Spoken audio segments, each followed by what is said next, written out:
All right. So I see that the meeting is being recorded, so that is good. So we're good to go, right? Yeah, I did. Yeah. Okay, Thank you. awesome. So, I just want to have a kind of a show of hand or, to comment in the chat because I was trying. Oh, actually, can I do a poll-y? Yeah, I'm not sure if I can do a poll-y, but I just want a show of hand to see who have experience with machine learning or who have not had any experience with machine learning. So if you have experience with machine learning, can you just put like yes in the chat or just raise your hand? So like I can kind of see what is the participants' background is like. Oh, perfect. We have everyone have machine learning and some don't. That is okay. This session is more tailored towards people who have, let's say, who are beginner to machine learning because this is introduction. So those who have extensive background, this might be a review for everyone. Those who haven't had any experience with machine learning, this might be a little bit brand new. Then those who are beginning to learn, I think that will be an amazing session for those beginners to intermediate, in my opinion. So did everyone all receive this Kaggle and Google Colab? Is everyone using Kaggle or Google Colab? I would assume so, right? So if you're using Kaggle, can you put Kaggle? If you're using Google Colab, can you put Google Colab? So because I have two notebooks, that's the same. I just want to open the one that is kind of everyone uses more. Okay, I see Kaggle and both. All right, so I'll just use the Kaggle notebook because I see as everyone is kind of leaning towards either both or Kaggle. Oh, one person using Collab. So I just wanted to let you guys know if you are using Collab. So if you're using Collab, make sure you upload your file here. Okay, so you upload your file here. You see that there's this file icon, and then you'll have to upload your files here. And then your path might be different from mine. Because if you see that my path of the file is content/diabetes dash dataset, this might change depending on where you uploaded your file. But for me, this is the path. So this you might need to change depending on where you are uploading your path. But the data set you can be downloaded from Kaggle. This is a Kaggle data set, and then it's about the diabetes for female patients. And then this is a prediction. We're running a supervised machine learning model on predicting people who have bad diabetes or who doesn't have diabetes. Okay, so those who are using Google Colab, make sure you upload your file and then you're able to run it. But I mean, for us, all the files have been run already. So if you just, I mean, if you open it, it should have all the results. So you're good to go for the session. Okay.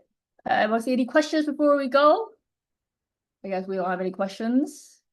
All right. And also I have this slide for you. This slide is just, a review. So if you guys are more comfortable with, looking at PowerPoint slides versus people who are more comfortable with reading the notebook. So I have two different modalities. You can choose either or to follow along.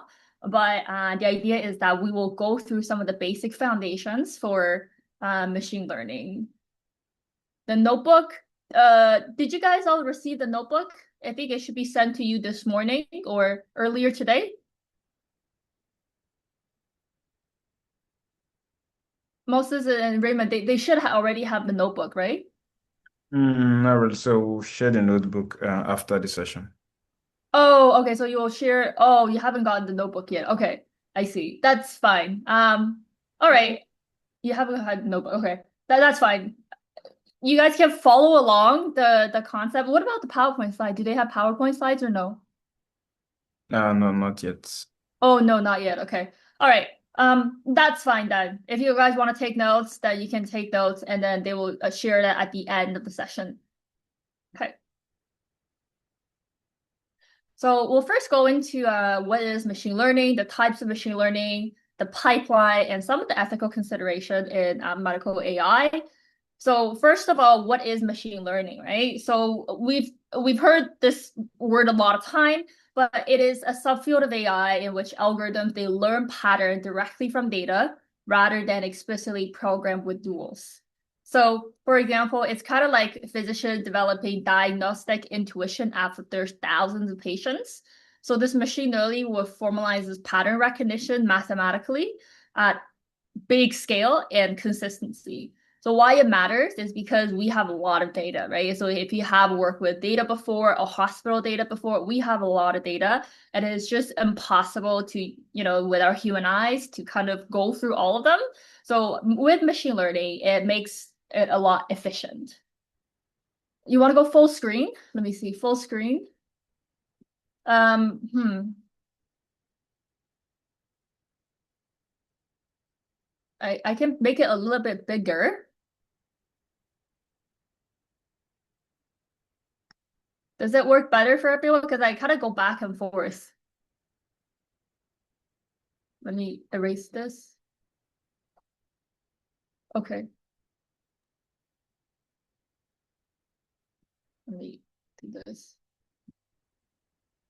Okay, so this is probably the best I can do because I do need to go back and forth, but oh wow, this is let me see if I can okay, stop. Okay. All right, let me see if I can go full screen for this one, but then I do have to go back and forth. So let me see if I can start slideshow. Okay. And this one probably is better. So we're looking at it from a diagnostic support level, right? We need that for radiology and pathology. We can take a look at risk stratification, so identifying high-risk patients. We can have drug discovery, so predicting some of the molecular interactions. And then we can increase our operational efficiency, so forecasting your patient volume or optimizing OR schedule. So these are very useful in machine learning. And we have the different types of machine learning. So supervised learning are from the labeled data. So imagine if you go to an exam and you have your, exam is kind of your test, right? And then when you're training yourself, you have those mock exams that you study from, and then you have the answers to those mock exams. So that's called labeled data. It's like you have the answers, so you just gotta study and study the pattern, right? So that's kind of like supervised learning. So your algorithm will see the input and the correct answer. So for example, predicting diabetes, which is what we're doing today, that is an example of supervised learning. We have classifying tumors. So I think for you guys, you'll be doing a project on brain segmentations or classifying centers, right, for epilepsy or brain tumors. So that will consider as a supervised learning because you have exactly if it's a tumor or not. You can also have estimated length of stay as your supervised learning. So basically, if you have the correct answer when you're training them, that it is supervised learning. Whereas on the other hand, unsupervised learning, those are basically like give you a book and tell you to figure it out the answers yourself. Right. So you learn it without, the answers, you figure it out. So unsupervised learning, it's like finding the hidden structures without the labels. So you're going to discover the natural groupings on computer itself, right? So you're not giving them the answers, so just tell the computer to learn, right? So that is called unsupervised learning. So some of the examples can be like disease phenotyping, patient segmentation, and anomaly detection. It's kind of like, I don't know how patients are segmented, but you computer go figure it out, right? So that is unsupervised learning. We also have reinforcement learning. So reinforcement learning basically means that it will learn to make a sequential decision by receiving the feedback in the form of rewards or penalty after each action. And over many of those actions repeating again and again, it discovers some of the optimal strategies for a given environment. So you're basically optimizing it, and then you're getting the results from your previous, right, iteration. And then you're seeing, okay, like what can we learn from previously that we can take it on to the next one, right? So it's kind of reinforce your learning, right? So you're progressively learning. So optimizing ventilation setting, personalized drug dosing, right? These are examples of reinforcement. And we have semi-supervised learning. So that is basically combine small label data and large label data set for efficiency. So one example would be, okay, you have like the radiology AI with few expert label scan, and millions of unlabeled because it's just impossible to go through every one and to label them, right? If you don't have the data set. So a radiologist come in and label some of them, and then the rest are not labeled. But well, you tell the computers to see based on what is being labeled, do it on the unlabeled ones. Right. So it's kind of like a semi-supervised learning is in between supervised and unsupervised. But for you guys, the most important thing is understanding the difference between supervised and unsupervised learning by looking at if the data is labeled or not. Alrighty, so if you have any questions, you can just, either raise your hand or go off mute, or you can put it in a chat so I can probably see it.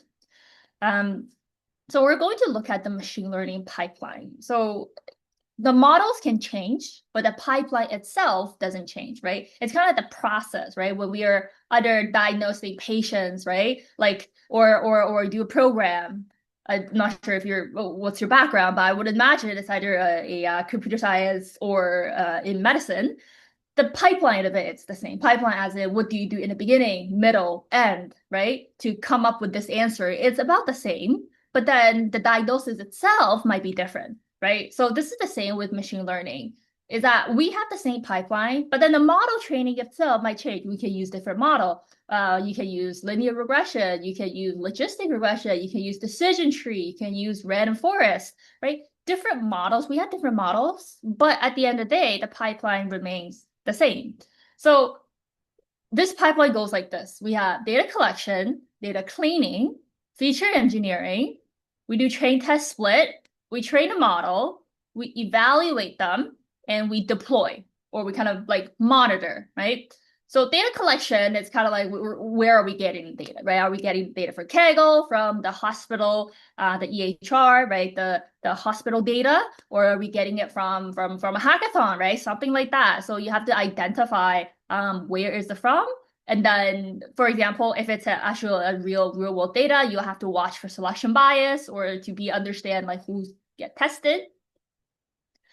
And then we go into data cleaning. Data cleaning is very important because think about it, there's something called garbage in and garbage out, right? So if you don't have good, clean data, then you're not going to produce good model.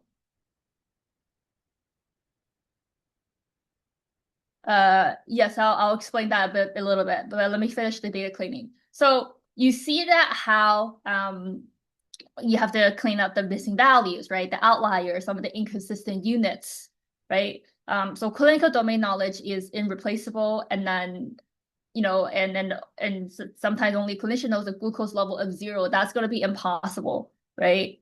Maybe like if it's a computer science, they're like, oh, 0 doesn't mean that you forgot to enter it, or like it was just not there. Why is it 0, right? Or you have a negative answer. So that's not consistent. So we need to clean up those data because the computer doesn't know what it means, right? So all the physicians in this call will bring this clinical domain knowledge, and that's why I think for our program we have people who are in computer science and who are in medicine, because that's a very important intersection between you guys, right? You guys have to work together to create the most optimal model.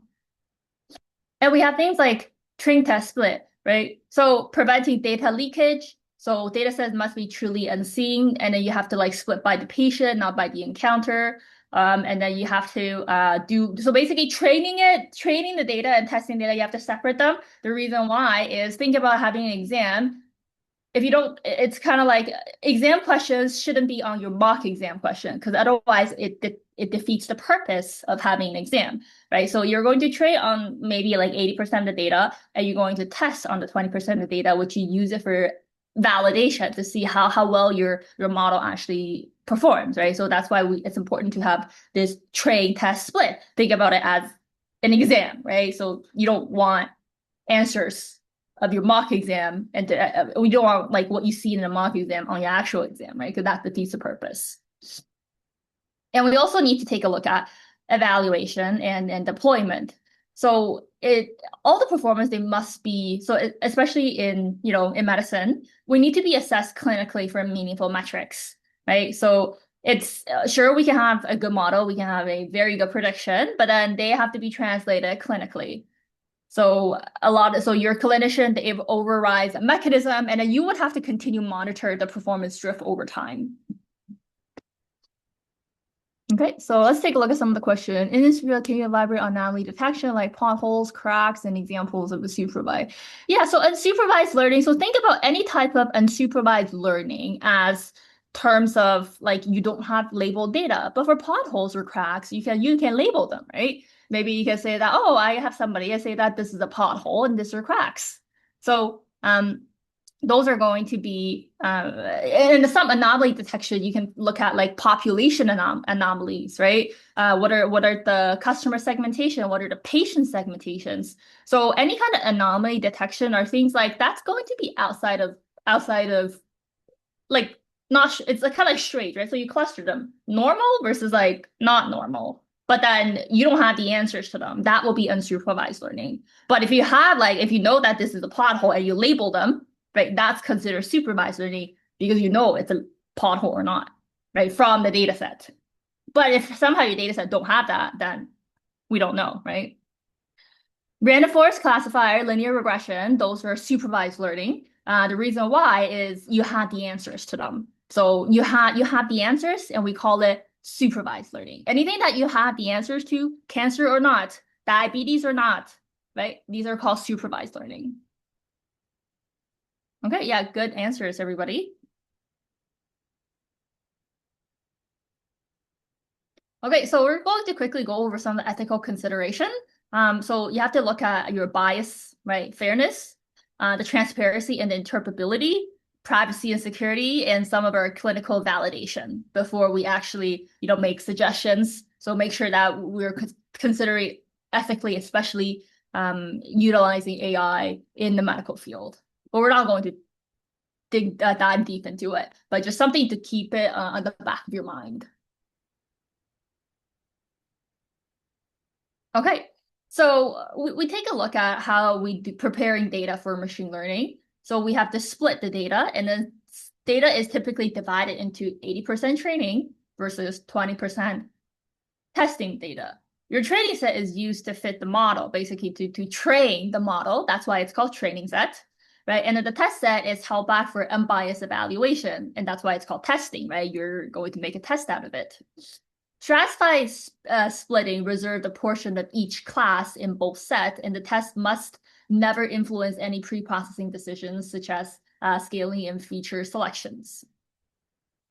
And we take a look at something called normalization. So normalization are like feature scaling. So think about it. If you have insulin level from 0 all the way to like 800 versus like your BMI is probably from 10 to 60, right? This is very different ranges. And without scaling, those large range features dominate the distance-based algorithms.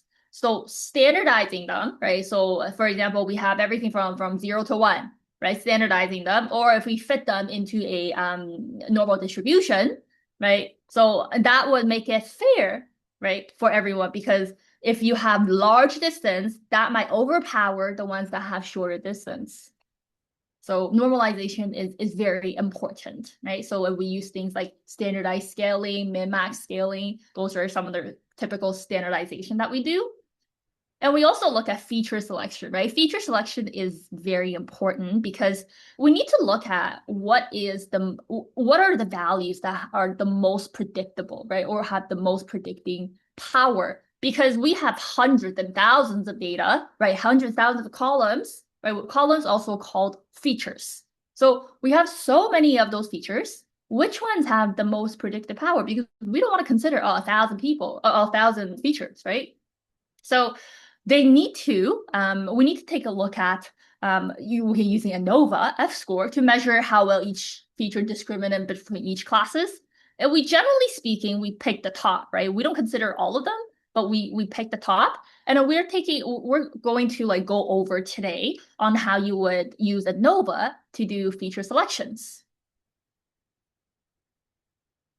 Okay, so let's take a look at the coding part.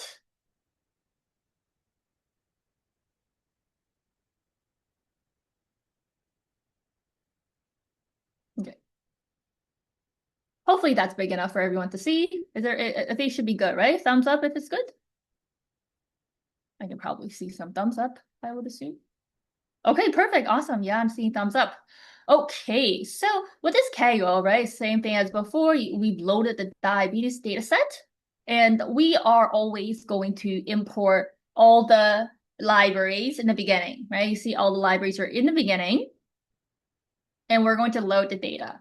And let's take a look at our example. So we have basic outcome, it's like diabetes or not. And we have columns like pregnancy, glucose, blood pressure, skin thickness, insulin, BMI, diabetes, pedigree function, age, right? So everything excluding the outcome, that's kind of like your why, right? That's your what you're predicting, that's your answer.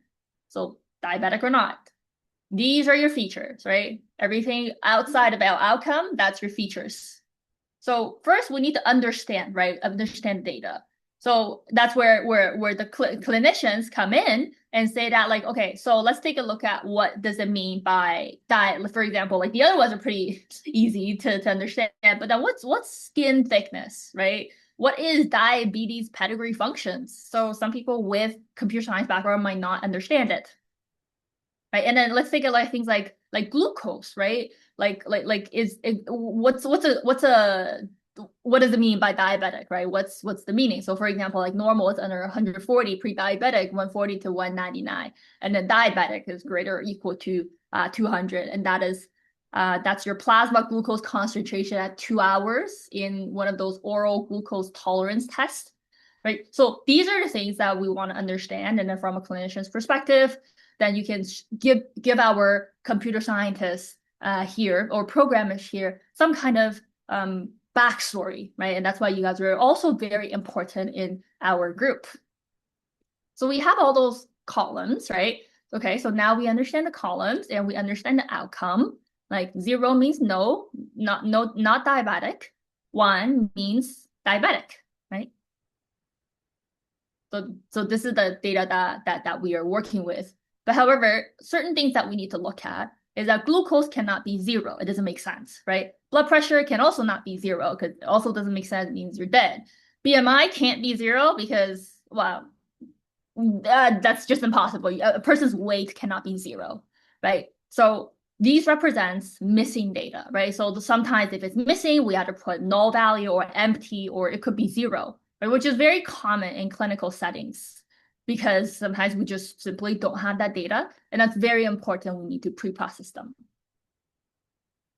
Okay, so we take a look at it, and then what we do is we take a look at what is our data types. We do an outcome to take a look at, we have the diabetic prevalence, we're looking at a 34.2%. So that is still a little bit imbalanced because balance, we're looking at a 50-50 split. But in this case, it's a 34% versus 66%. So it's a little bit imbalanced. And let's take a look at some of our missing data, right? So you can see that its insulin had 956 missing data. That's a lot. That's 47%. That's like almost 50, half of our data sets are missing, right? So same with skin thickness, 29% of them are missing. So these are very important before you jump right in to look at to conduct any kind of machine learning models, right? Because you need to understand the data, and then you got to make sure that the data that you're passing in the models are good data, right? Bad data, garbage in, garbage out, and that's why we emphasize the idea of even in this project, right? This example that I'm doing, the importance of pre-processing and cleaning up the data beforehand. Okay, so we can take a look at, we can replace it with none, right? So like null values. So we're going to replace the zeros with null value because it just doesn't make sense, right? And then we have the total complete cases, which 1,350, 35 out of 2,000, right? So those are total complete cases. So this information is important because any model which relies heavily on insulin or skin thickness is working with incomplete information or only half of the patients. So that's something that you need to keep in mind. Okay, so I think we've went through this, the types, and the machine learning pipeline. We talked about it too as well. Ethical consideration, we've talked about train test split. Okay, so train test split here is 80 and 20%.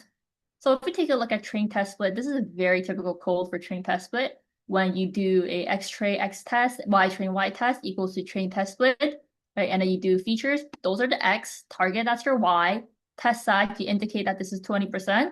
Random state is 42. 42, that's just the number that we put there. It can be anything, any number, arbitrary, but usually people put 42, right? And then we stratify by the target. So if you take a look at our training set versus our testing set, so we have 1,600 patients, right, with 34% diabetic, and testing set, we have 400 patients with also 34.2% diabetic, because we don't want to be like, oh, somehow our training set has all the diabetic patient, and testing set, we don't have any diabetic patients, right? So our class proportion needs to be preserved in both of the sets. That's why we call it a stratified split. Okay, so this is the code for doing train test split. And guys, like you can always copy and paste my code and just use it on your own project, because it doesn't hurt to just sometimes just, oh, I'll just copy and paste it, but as long as you understand the backstory behind it. Oh, what do you mean by the data is imbalanced? Data is imbalanced, it means here only 34% are diabetic and 66% are not diabetic. So this is imbalance. The idea is one category is more often than another, right? So think about your credit card fraud, right? We have less fraud than, less fraud than, less fraud than not fraud, because usually our bank transactions are all not fraud, right? Only a little bit that are fraud. So you're looking at imbalanced data. That's a good question. Okay. And then we're taking a look at normalization. Normalization, right? If you take a look at this example, pregnancy count, right? 0 to 17, glucose is 44 to 199, insulin 0 to 846, BMI from 18 to 67, age is going to from 21 to 81. So these ones with small ranges, they're going to go overpowered by the large ranges, right? So if the range is too big, that's not good. So we have some of the two common approach. One is standardization using the Z score. So mean is 0, standard deviation is 1, right? So you have +1 standard deviation, -1 standard deviation. So it fits it like a normal distribution. We also have min-max scaling. Min-max scaling is just to transfer each feature from 0 to 1. Okay. How is stratified split done? The diabetic is in the test and train. So yeah, so you see that 34% they're diabetic, right? So training set also have 34% diabetic. Testing set also have 34 diabetic. We don't want to end up with one set that has like too many diabetic patients. That's why we call it stratify equals the target, which is your outcome, right? Remember, your target is going to be your outcome, which is diabetic or not. So you simply just write stratify equals the target. And yes, you should aim for that, because you don't want one. It's kind of like if you're studying for a math test, you don't want it to be like you study for algebra and somehow all your test is like ask you like trigonometry, right? So you just want it to make it fair, right, between the testing and the training.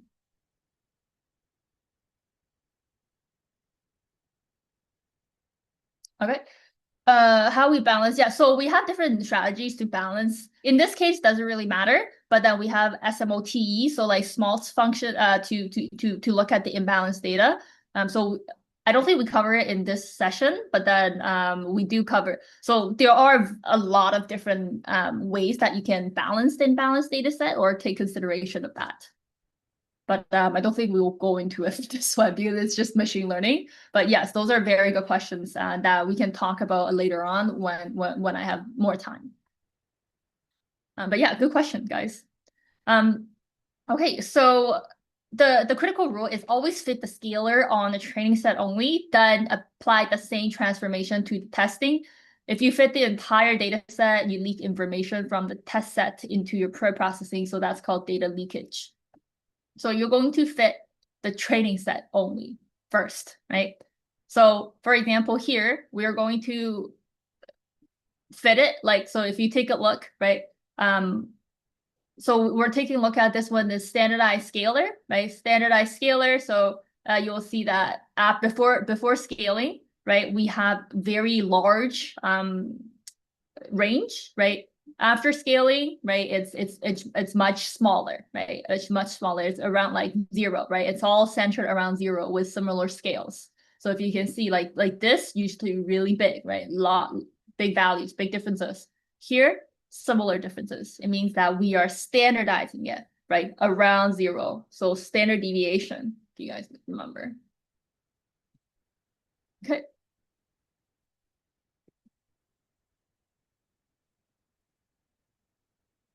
Yeah, that's a good question. How do we choose the difference between standardization and min-max scaling?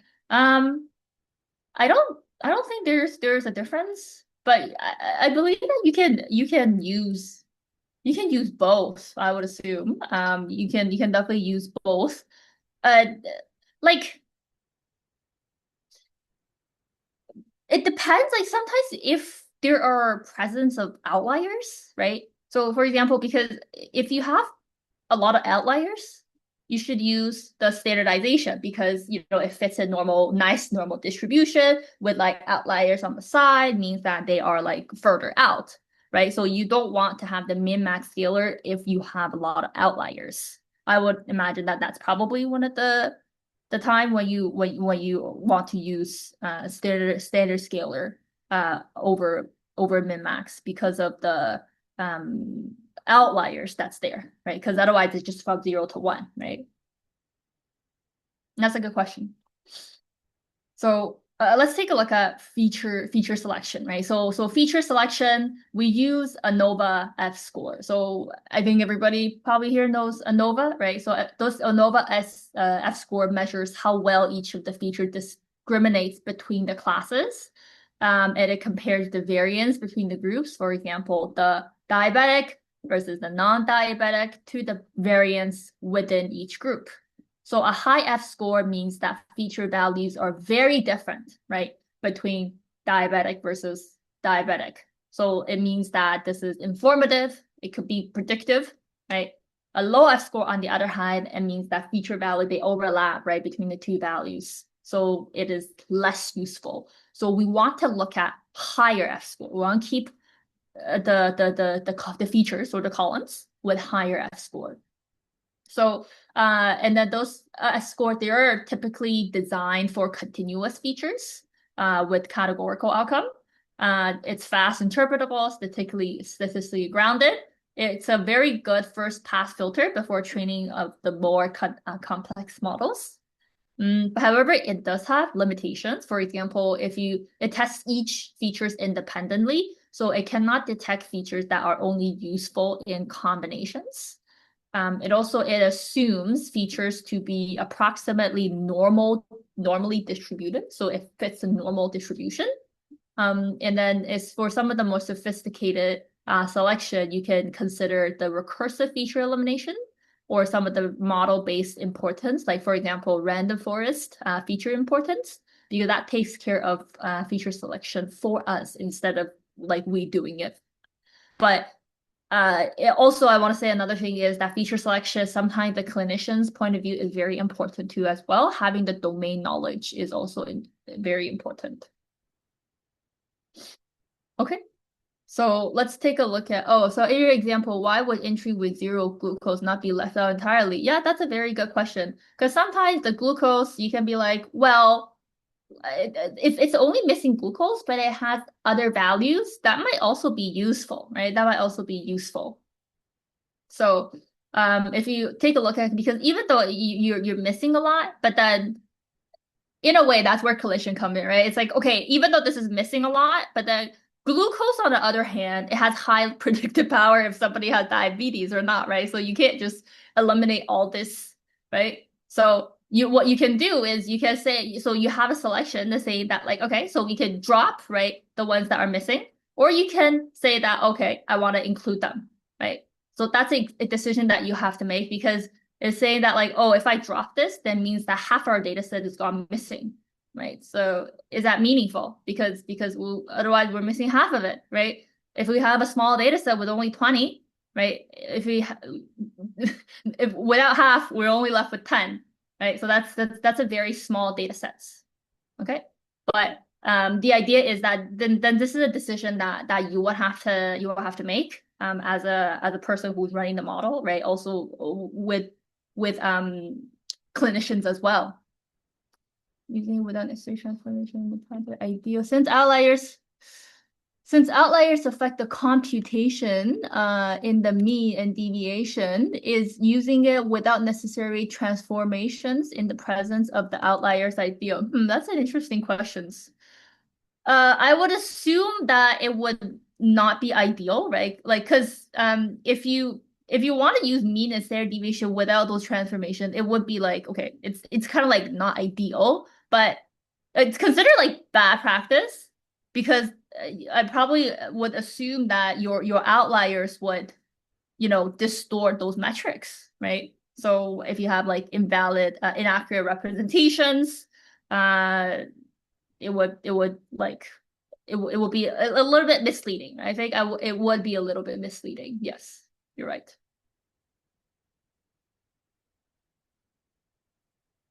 Okay. So we're going to take a look at your ANOVA F-score selection. So for example, if we're only looking at the top three features, right? So let's talk about only look at top three features. So you'll do a ANOVA selector, select K best, right? And then you do a X train, right? And X test. And then you want to display the ANOVA, right? Scores. So you run the ANOVA test and then you want to display it. And you're going to take a look at it with the highest score, right? The higher the score is, it means the more discriminative, right, is between each of the features. So if you take a look at this example, we have glucose, BMI, and age, right? So these are the ones that that we can consider. So the glucose has literally the highest F score, which is consistent with its role, right? Because determining somebody with diabetes or not, it's usually depends on their glucose level after 2 hours. Okay, and then a good way to do it is we can take a look at visualization. If we look at visualization, we can see that these are very determinate, right? So definitely we need to include glucose, BMI as well, right? Pregnancy as well. Sometimes we can say age. Age is also very important, right? If you were to select top four, that is also fine as well. You can include age.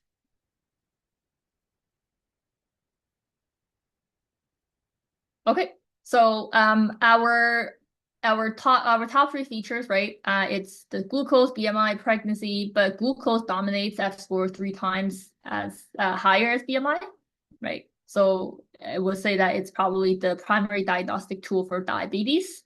And on the other hand, if you took a look at blood pressure, right, it's only like 3.9, so it's means that it's barely distinguishable, right? Barely distinguishable. It makes sense because hypertension is a comorbidity. It's not a direct diagnostic criterion.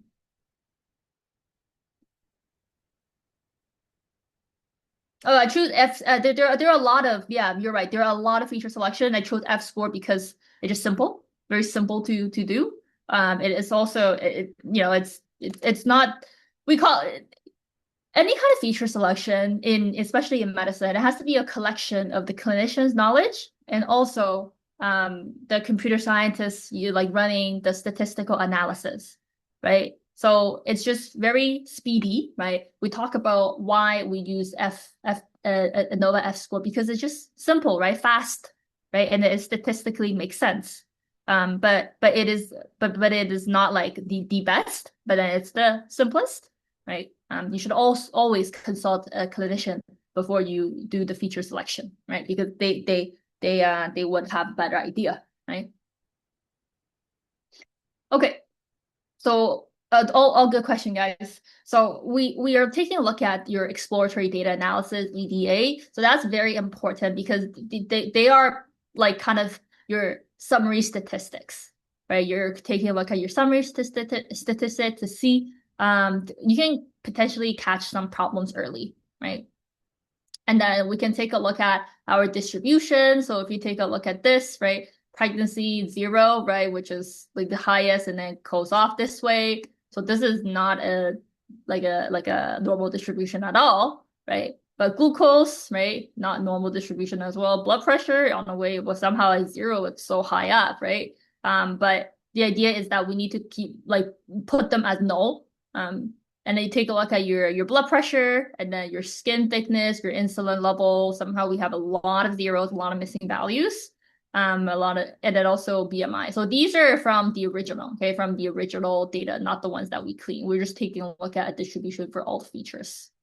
Okay, this is like what we have from originally, right? So these value got coded as 0. The missing value they're coded as 0, right? So I think I have an extra data set here, but that's okay.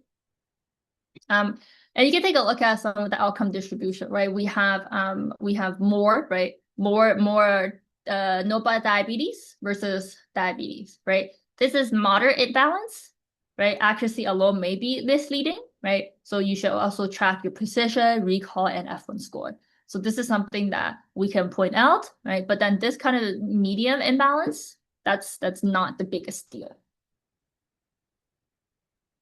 Okay, we can also take a look at correlation heat map using the dot core, right, to see how correlated each are. There, you can't establish causation, but you can establish correlation, right? So if you take a look at our heat map here, and you will be able to see that it's age, right, highly correlated.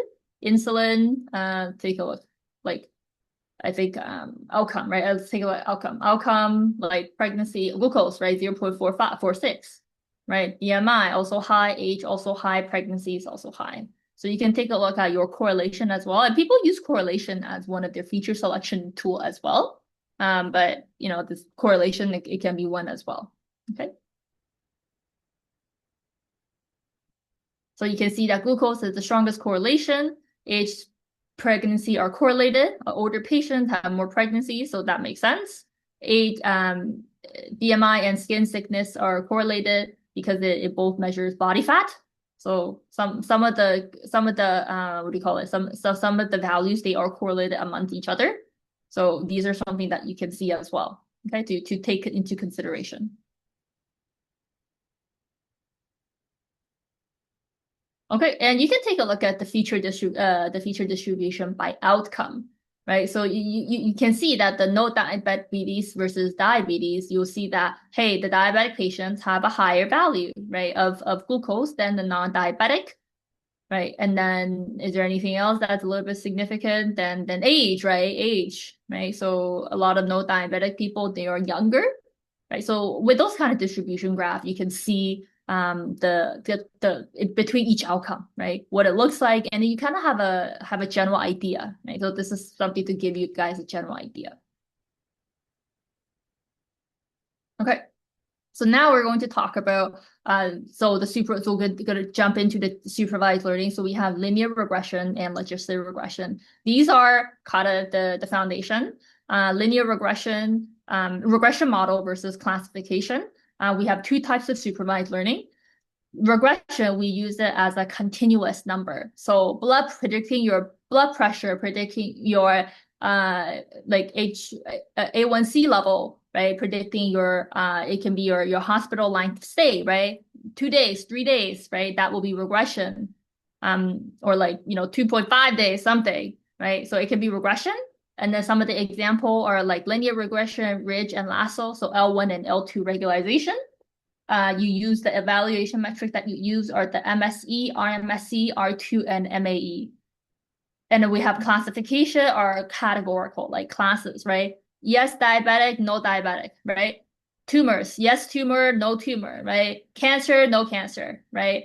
Readmitted patient, not readmitted. So those are categorical, right? But you actually, hospital length of stay can be a classification if you label it like this: more than 7 days is longer, less than 7 days, shorter, right? Longer, shorter. You can make that classification as well. So we have some of the algorithms are logistic regression, decision tree, random forest, and these are the ones that we're going to cover. And we can use evaluation metrics such as accuracy, precision recall, F1 value, like Rockoff curve, right? And then we can take a look at, so precision recall, then that correlates to our confusion matrix.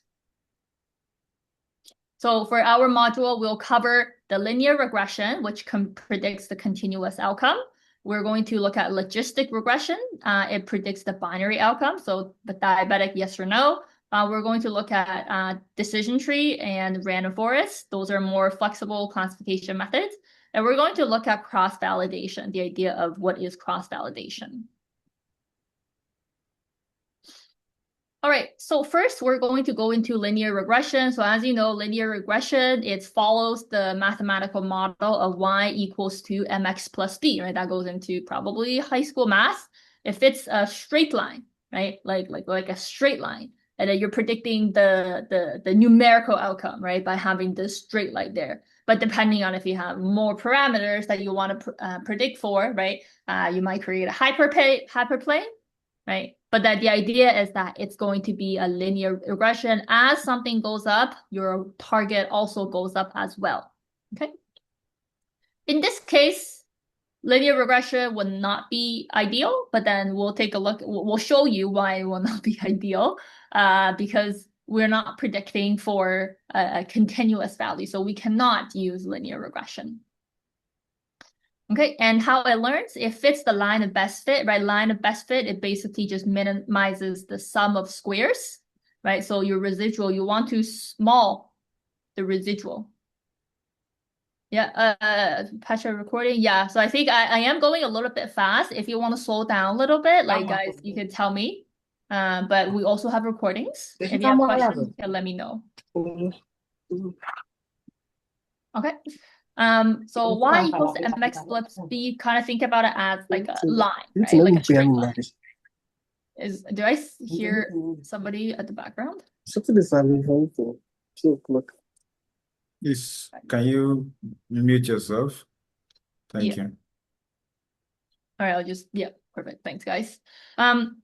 So it's kind of like a straight line, right? You want to minimize the sum of squares. So think about line of best fit, right? Linear regression basically want to have a line of best fit that predicts, right?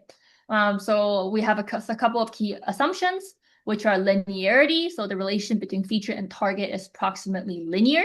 In reality, not really, right? Independence means that observations are independent of each other. So things like age and BMI, no, not age and BMI. Let's talk about another one. Maybe age and pregnancy, right? Look at age and pregnancy. As someone goes age up, right, there are more pregnancies, right? So we assume that there is absolutely no interdependence, right? Which also in real life, we do have some dependence in some ways. Homodacity, so that means that variance of the residual is constant across all the predicted values.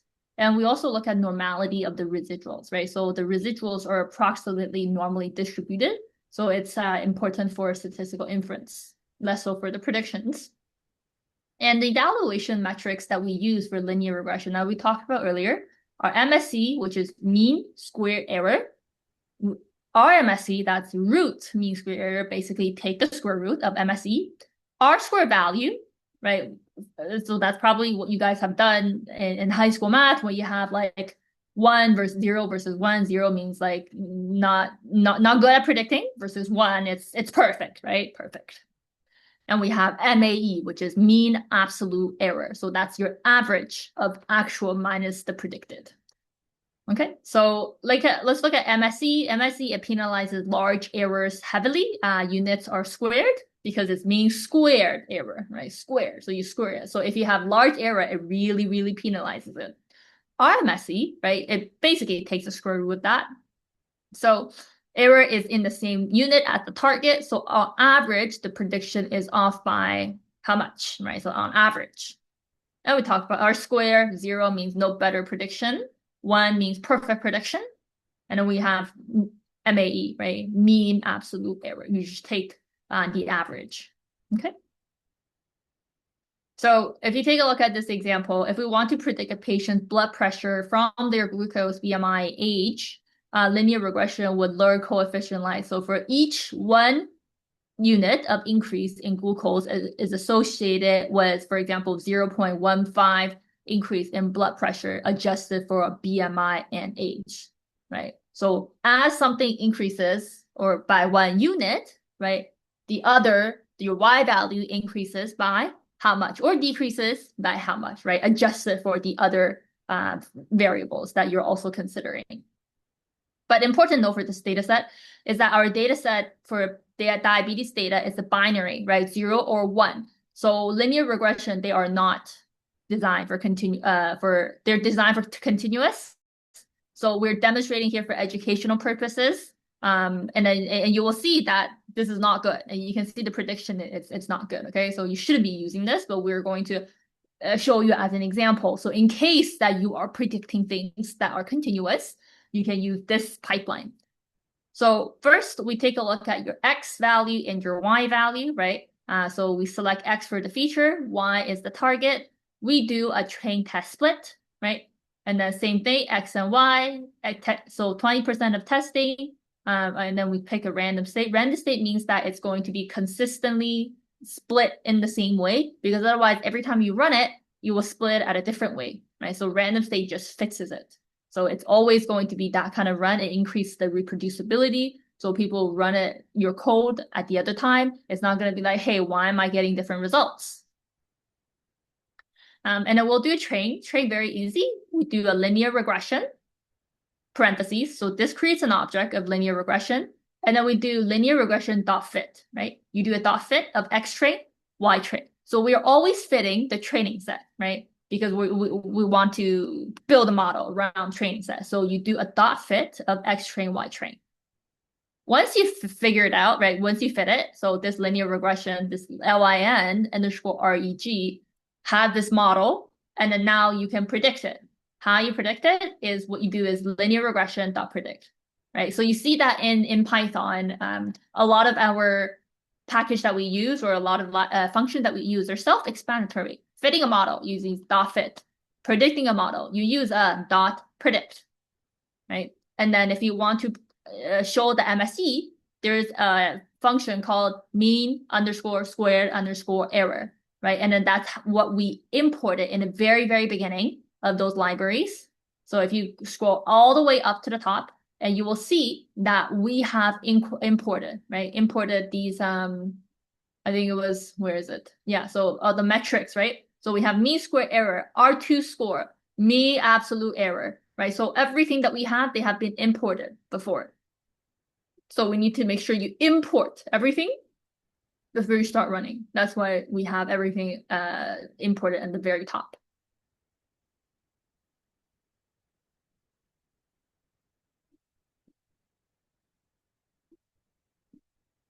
Okay, let's continue.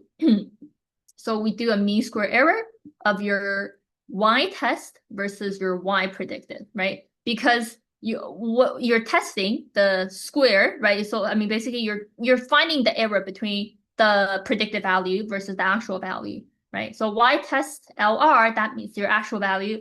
Y underscore predict, that is going to be your predicted value, and you want to see what's your mean square error, right? And then you want to see the root RMSE. Basically, you do a square root of your MSE. For your R square value, you have an R2 score, right? Same thing. You're looking at your Y test versus your Y predicted, right? Your actual value versus predicted value. And then you're looking at mean absolute error of your Y test and your Y predicted. So while we're going over this pipeline is because this is the same, right? This is very much the same overall, right? From for example, your testing. So this pipeline is going to be the same. That's why we're going over it. And you will see for logistic regression, we have the exact same pipeline. So you predict this and evaluate this value, and then you get everything, and then you present it, right? And then you display it. And then we can see coefficients too as well. So coefficient is like for every increase of 1 unit, what's the actual increase of your Y value, right? Adjusted for the other variables. So if you can take a look at your outcome, your mean square error, your root square error, your mean absolute error, and your R square value. So if you take a look at your R square value, that's only a 0.25, right? Take consideration of 0 means not good, not predictive. 1 means perfect. 0.25 is very low. So that is not good, right? As you can see that obviously linear regression is not good for our data set that we're trying to predict, right? So basically it means model only explained 26% of our variance, right?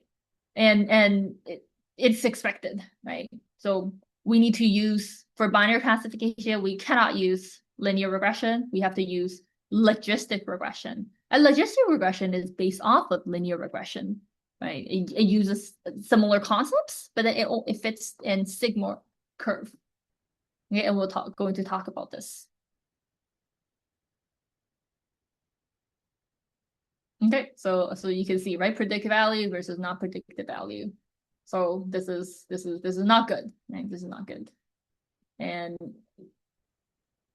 right, so 26%, that's not good. Okay, I don't see any questions. I'll move on to the good part, which is logistic regression. That's something that we want to use, right? Because this is for binary classifications.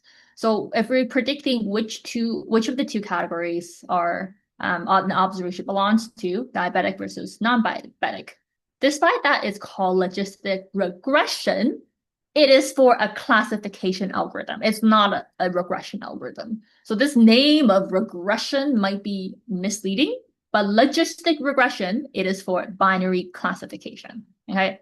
And linear regression, that is for regression problem, right? And then we talk about classification as yes or no, true or false, versus linear regression problem, it's a continuous value that you're predicting, right? So if you guys, that's math might be a little bit too complex, but then the idea is that logistic regression, they passes the linear equation through this sigmoid curve, sigmoid function, that's the S curve, right, which squeeze any of the real number into the range from 0 to 1. The idea is that logistic regression uses linear regression, but then in a sigmoid function, right? So because it's predicting for classifications. So just for the sake of time, we're not going to go into the mathematical model, but if you are interested, there are definitely a lot of great resources online that we can take a look. I think there are a bunch of YouTube videos that you can see. Okay. So let's take a look at interpreting coefficient as odds ratio. So odds ratio basically means like you're looking at is that do coefficients have a direct clinical interpretation? So for odds ratio, that's greater than 1, it means each unit increase in the feature increases the odds of diabetes. For odds ratio of less than 1, it means each unit increases in the features, each unit increase in feature, that specific feature, decreases the odds of diabetes, right? And if its odds ratio equals to 1, it means that this feature has no effect on the odds. Okay? So for example, if B1 0.035 for glucose and then odds ratio is going to be 1.036, it means that for each of the one unit increase in glucose, it increases the odds ratio of diabetes for about 3.6%. So that's how we interpret the coefficient of odds ratio, okay?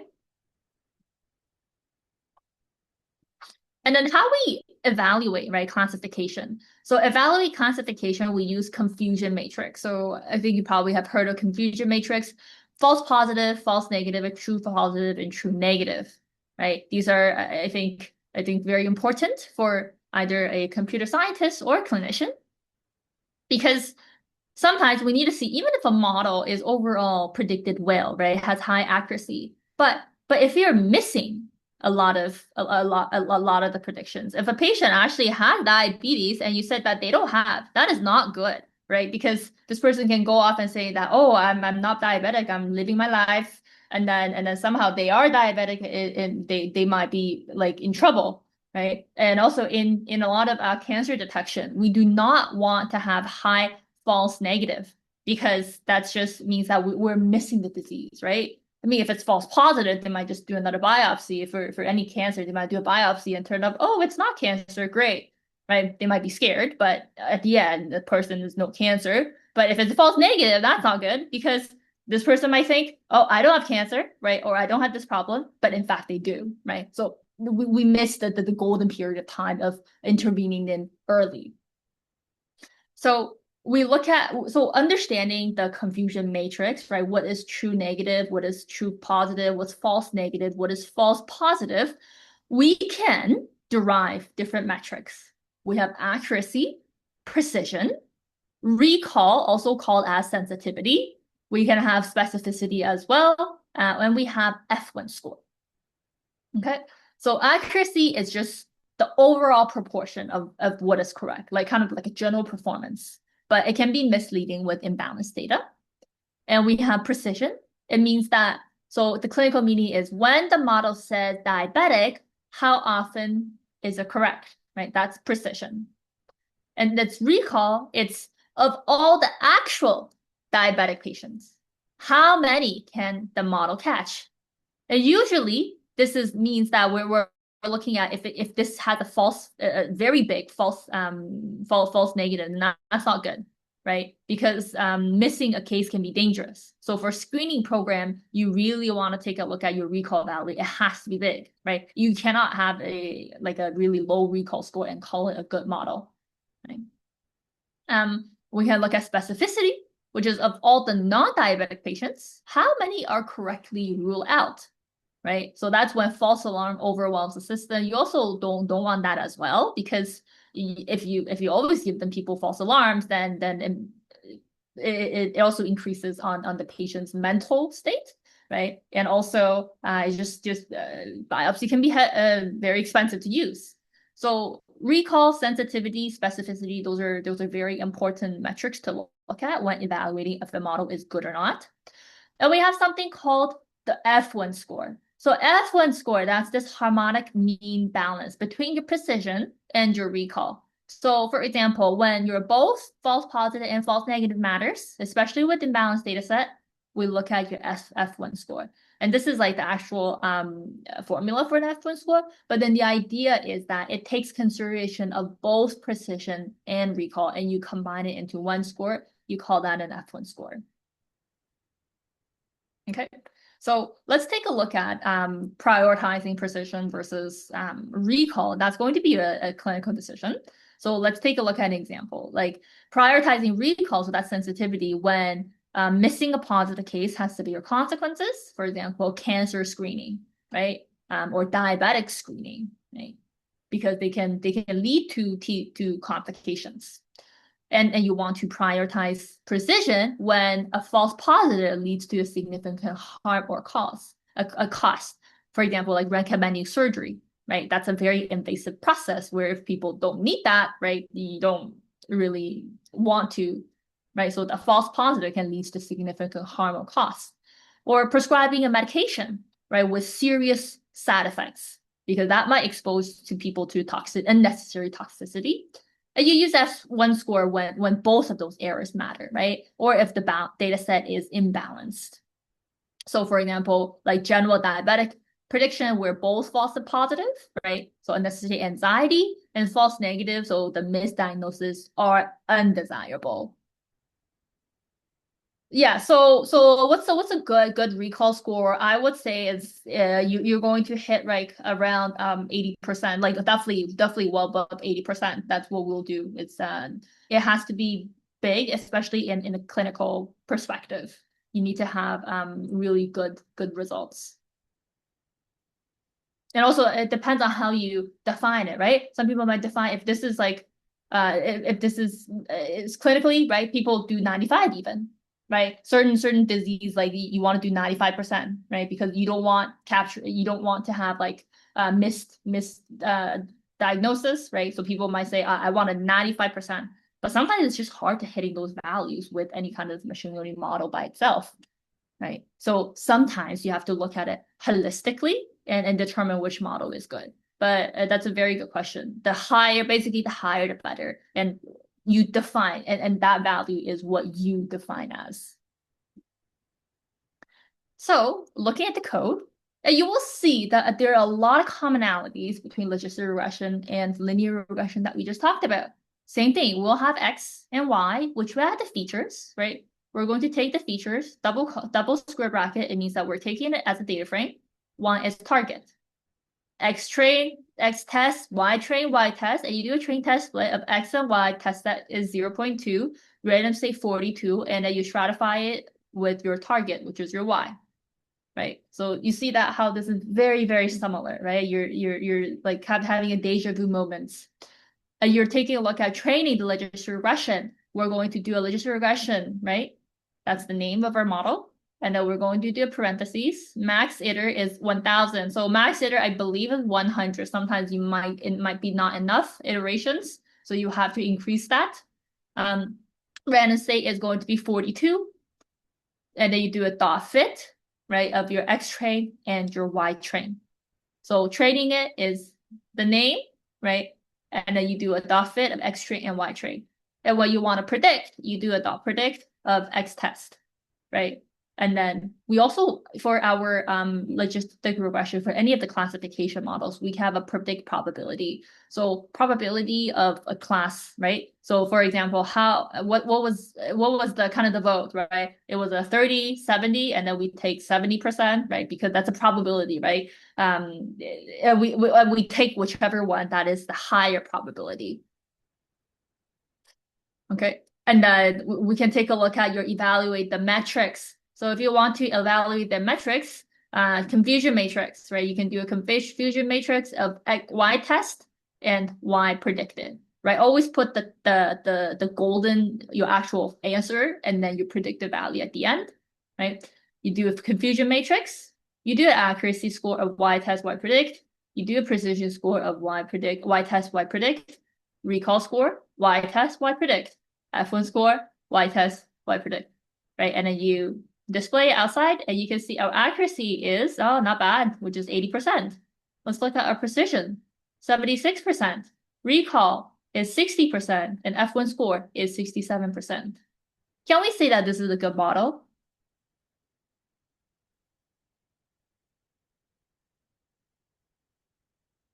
If we take a look at accuracy, woo, 80%, not bad. But is it a good model? Thumbs up for yes, thumbs down for no. Honestly, if anyone, any thumbs up, thumbs down? So we have one person say yes, it's good, but people say no, right? It's not good. Yes, right. Recall 60% is concerning. Do you guys remember what is recall? Your recall is what? Your recall only predicts 60% of time. Recall means out of actual diabetic people, how many of those can the model catch? So of all the diabetic patient, a model can only catch 60% of time. Do you think it's good? Right? So that's not good. This is a very typical example of your accuracy looks very nice. Well, 80%, not bad. But you look at your recall score. It only can predict 60% of time for all the actual diabetic patients. Only 60% of time you can correctly predict them, or that's just not good, right? So see, not only we have to look at accuracy, but also recall, right? F1 score is also low too as well. So that's why we recall basically take a look at your false negative, right? Your missed. You missed 40% of time. That even though the accuracy can be high, but you miss 60% of time. So the model is not good, right? So we don't want to consider logistic regression, and we want to consider other model that's out there, right? To do that, just because this recall score and F1 score, they are very low, right?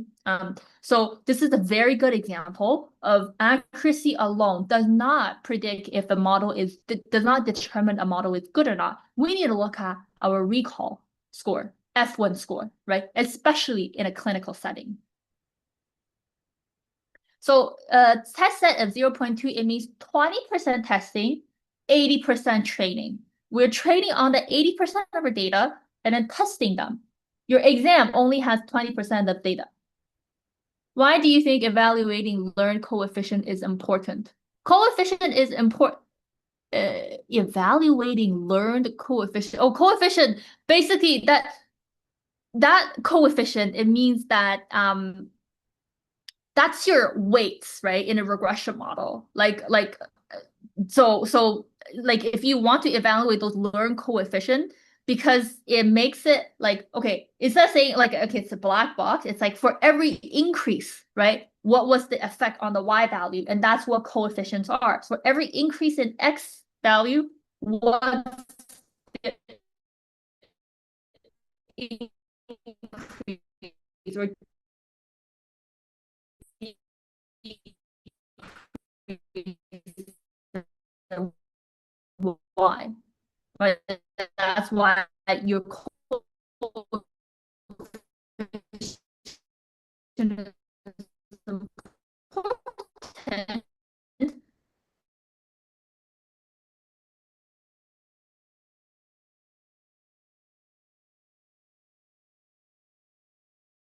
Stop recording. Oh, perfect. uh, you don't want false negatives because those are misses. False positive are just scares, right? Just scare people. It's like, oh my God, I have cancer, I have diabetes, but actually I don't, right? So false negative are really not good, right? So you look at your recall score, right? Recall score for false negative. Yeah, good. I think everybody is aligned with all the false negative and recall score being very important, right?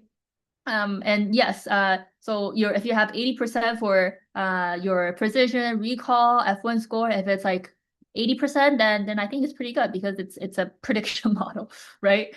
So that could be good.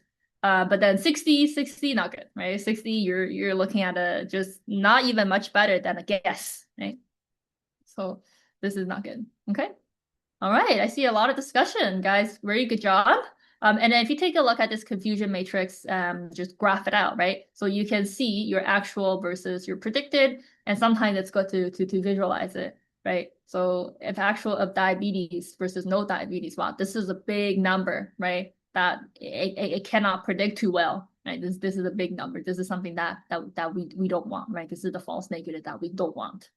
So for this code, you can literally, what you do is you can copy this code and then it will produce you the graph. What you need to do, you just need to change. I don't think you even need to change anything. I think you just like, use it for the confusion matrix of visualization. You don't really have to change it as long as you have the confusion matrix, which is like what you did here, right? Which is confusion matrix. So if you use like my code, you can also reproduce it, right? This graph is always reproducible.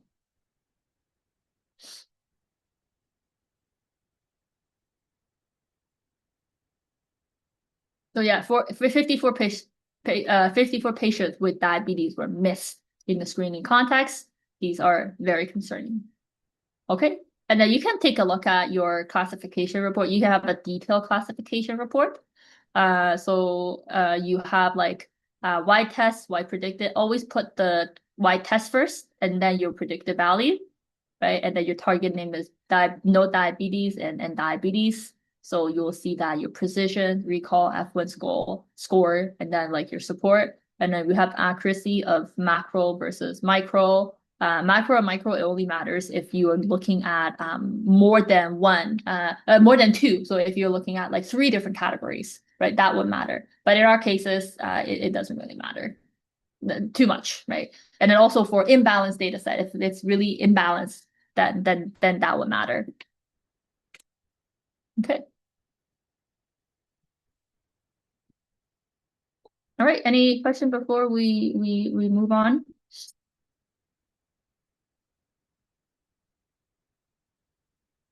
Okay, I think we're good.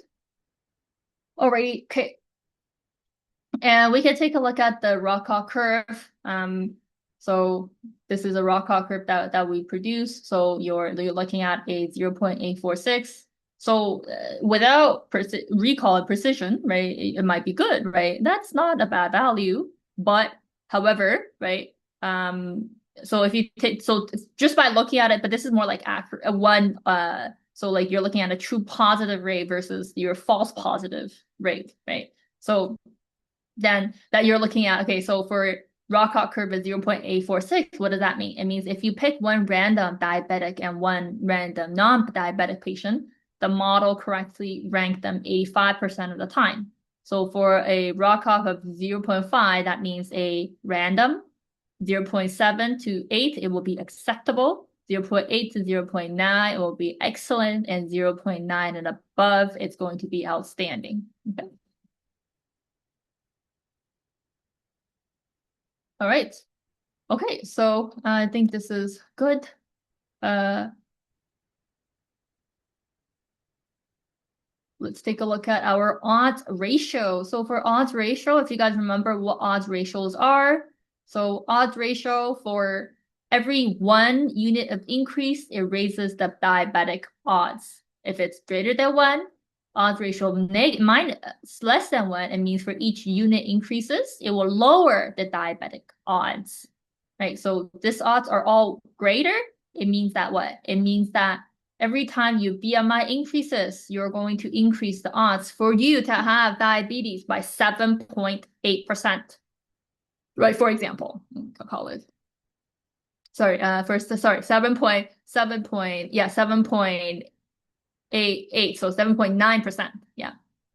And then followed by the glucose, which is 3.1% for every unit of increase, right? In glucose, in age is for every age that you increase, your odds ratio of the odds of you having diabetes is going to be increased by 2.7% for every age. Okay. All right. So let's take a look at cross-validation. So cross-validation, sometimes we look at cross-validation. The reason why is that train test split, we only split it once, right? That's like sometimes the split can be lucky or unlucky, and a test set might just happen to contain some of the easier or harder cases. Cross-validation provides you with a more robust, reliable performance estimate. So you're going to divide your data into 5 folds, and typically it's 5 folds. And then for each fold, one of the fold is going to become like testing, and then the rest will be training. So I have a slide for this. Let me take a look. Where's my slide? I have a visual on seeing this. So if you take a look at this cross-validation, right? The idea is that for each fold, we'll have one, like for example, this first 25% as test. Second fold is going to be, okay, our second is going second of the, second group is going to be test. So after you've done 5 folds, every single one of the data became a test data at some point, right? So that means it basically makes it more reliable, right? Because a stratified k-fold, it preserves the data class proportion in each fold, essential for those imbalanced data. So especially for us, we have imbalanced data, we should use cross-validation and not just simply do a train test split, right? So cross-validation basically is doing it 5 times, right? And each time we have different set of data as testing. So at the end, every single one of our data became a test data at some point. That's the idea of cross-validation, right? Every data set became testing in some point in our data set. Okay.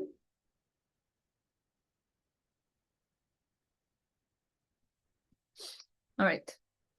So let's take a look at the code here. So we have a stratified k-fold, right? And then we have split is 5, and default is 5. And then we call it random state 42. And then what we do here is do a cross-val score. So for cross-validation, we call cross-val score. And then we put the model that we want, which is logistic regression max iter with 1,000, your X and your Y, and your CV equals to this CV that you just created. And then scoring is going to be the accuracy, right? You're going to look at your accuracy because you can also choose your recall score as well, right? But this idea is that for example, you can score using accuracy, you can score using precision, you can score using recall, you can score using F1, but you can only it produces one. So for each fold, look at this. For each fold, this is 75%, 76, 76, 79, 77. So there are some between each fold, there's some kind of change, right? Not that much, but then a little bit. So your mean is going to be a 76.85% of accuracy, and your standard deviation is going to be 0.0135, so which is not really big. But this low standard deviation across folds indicates that this is a stable performance.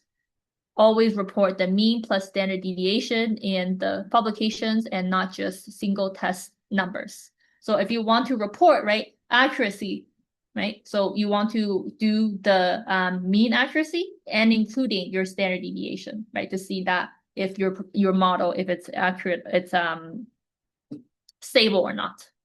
right? Because if you have big changes, it means that it's unstable, right, between the folds. Okay, so this is cross-validation. Cross-validation is a better way than just simply doing one-time train test split, right? You're doing it like 5 times, right? So for each of the data set will become test data in some point. Okay, and the code is just simply cross-val score, the name of your model, your X, your Y. So you don't have to train test split it, right? You don't have to train test split it because it will automatically do it for you. And then you will do an XY, CV equals to this, right? Which is stratified k-fold that will be defined here. And the scoring is going to be accuracy, and this can be changed to F1, recall, precision, etc. and etc.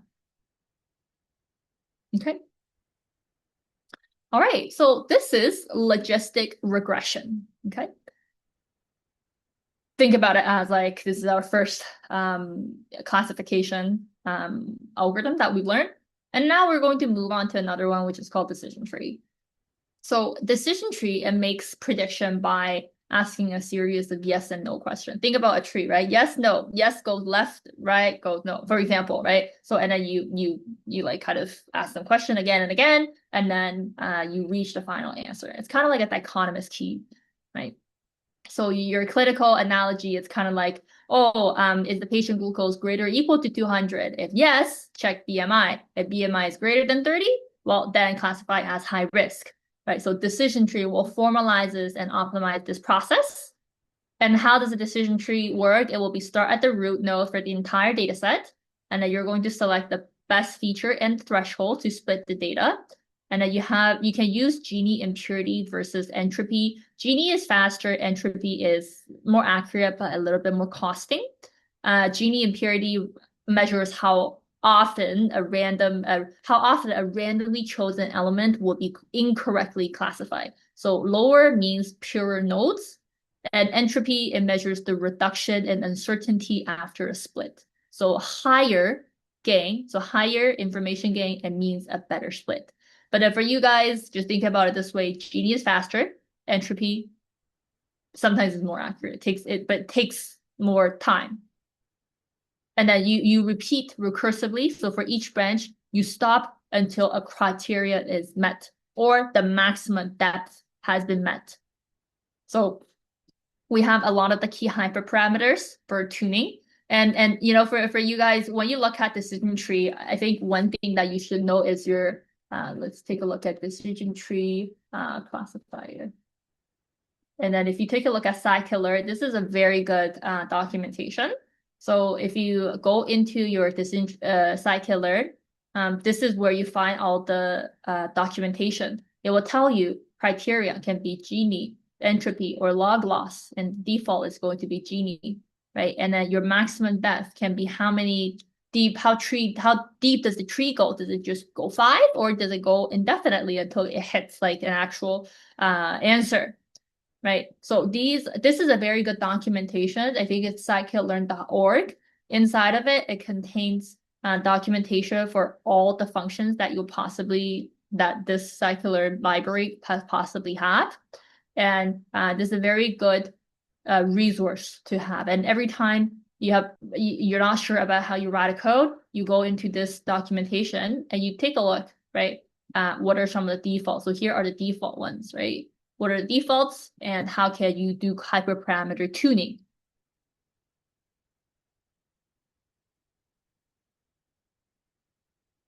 Okay, so key hyperparameter tuning that we would need is the difference between criterion, which is Gini versus entropy.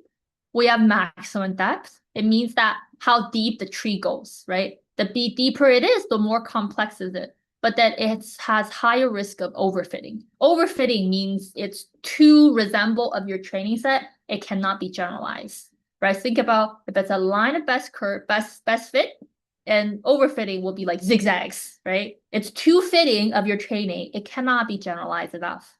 So that can be a problem with any kind of tree algorithms. So decision tree, random forest tree, XGBoost trees, like all the tree, they have the problem of overfitting.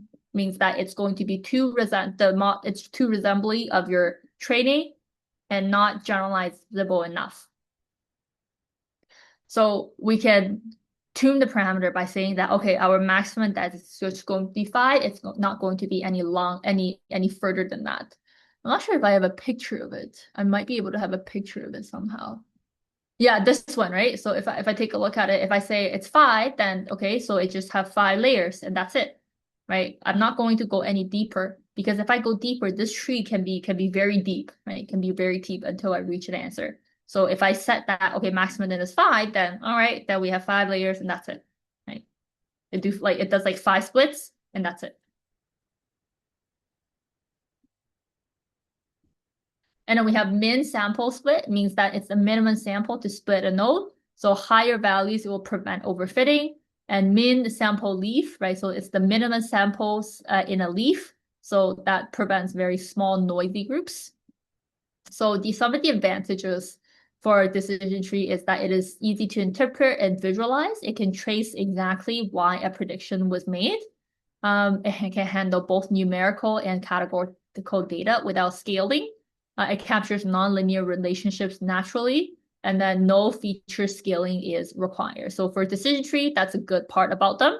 But however, at some disadvantage, they're prone to overfitting. A deep tree can memorize the training perfectly and fails on new patient. Think about it. If you're studying for the mock exam, you memorize all your mock exam, and then you go to the exam, and then the questions that you see on the exam are not what you studied. You're going to fail the test, right? So that's called overfitting. It means that you study too much on the training and then you can't generalize enough, right? It's not you learning it, you just memorize, right? So that's the idea of overfitting. Unstable, it means small changes in data produces very different trees. It's also not ideal for large data set alone. So that's why we use ensemble method like random forest or XGBoost, right? Gradient boost trees. But then their idea comes from decision tree. And that's why we're going over it because this is foundation for any kind of ensemble models. Okay, so that's about decision trees. I think we're good in questions and no questions. All right. So for decision tree, we're going to take a look at, we're going to utilize our cross-validation actually, right? So before we used to do a train test split, but now we're going above and beyond, right? We're going one more step to do the cross-validation. But some of the steps you see, it's very similar for across different algorithms. So you see that you have X and Y, right? So we have to always identify our X and Y. And then we're going to look at decision tree classifier. There's a difference between decision tree classifier with decision tree regressor. We talk about here, it can be used for both this classification and regression model. So if it's a regression model, you use decision tree regressor. This is a classification. We call it decision tree classifier. Okay. And your criterion is Gini. Your maximum depth is 5, right? So which is 5 splits, and your random state is going to be 42 because every time you run it, it will give you a consistent random split, right, between them. So random state is 42 sets. Like every time you run it, you will have a consistent, it's like the same, right? It's not that like I run it differently and then it will be randomly picking different results different times. So random state is very useful, like in random forest tree as well, right? So we take a look at our cross-validation. Same thing, we define our CV, right? Cross-validation as stratified k-fold. Your splits are 5, right? We're doing 5 splits. We're doing a shuffle, so yes, and our random state is 42. So you see that we set the random state each time, right? Every time if something comes up, it's a randomly selected, we use random state. So we set that, and then every other people run it, they will produce the same result. We take a look at our CV accuracy. So we do a cross-val score of accuracy. If you want precision, then we do a precision, scoring precision. If we want recall, then we score the recall. If we want to do F1, then we score the F1 result, right? But the inside your cross-val score, it's going to be your decision tree classifier. That's the name of your model, your X, your Y, CV equals to the previous CV that you have defined, which is the stratified k-fold. And you determine what you want to score by accuracy, precision, recall, or F1. But you can also do a cross-validation, a cross-val predict of your confusion matrix. So you do a Y predicted of cross-val instead of score, right? We call it cross-val predict because that's a cross-validation predictions, right? So we predict the values instead of just giving a score. Same thing, we have the name of our model, X, Y, and our CV equals to the stratified k-fold that we earlier identified. And we do a confusion matrix of your Y, which is your answer, and your Y predicted CV. And this time we don't have to do a train test split because each time you will have different training and testing, right? So the computer does all that for you. All you need to do is call the cross-val predict, and the computer automatically predicts it for you. Okay, so that's a good thing about using scikit-learn, using Python, because you don't have to create any of the predictions yourself, right? You don't have to predict it using math, right? You can just simply tell the computer to do it for you. Okay, in this case. And then you will get a confusion matrix, and then you can report the scores. Right, so if you take a look at here, our mean accuracy. So our mean accuracy is going to be, it's taking a look at the mean, and it also take a look at the standard deviation, right? So because we're doing a 5 folds, we want to take the mean of it, and then we can also take the standard deviation. So if you take a look at here, your mean accuracy is going to be 79, right? So that's 80%. Mean precision is going to be almost 70. Your recall actually passed 70. And then your F1 score, it also passes 70 with a 0.035, around 0.03 standard deviation. And then we take a look at our confusion matrix, right? This is true negative, I believe. This is probably false negative. This is false positive, and this is true positive. Okay. And then you can look at your classification report. How you do a classification report is you just call classification underscore report. Like there is a function. Basically, whatever you want to do, there's probably a function for that. And that's why the documentation is very important, because if you want to do classification report, you search up classification report and it will show up. It will tell you the exact name it is. And in this case, is classification underscore report, your Y value, which is your answer, the predicted Y value, and the target name is no diabetes versus diabetes, other than like 0 and 1, right? So you can see that this is your classification report. Okay, so tell me about it. Comparing decision tree versus logistic regression. By looking at this result, which model do you think will be better than the other? What do you guys think?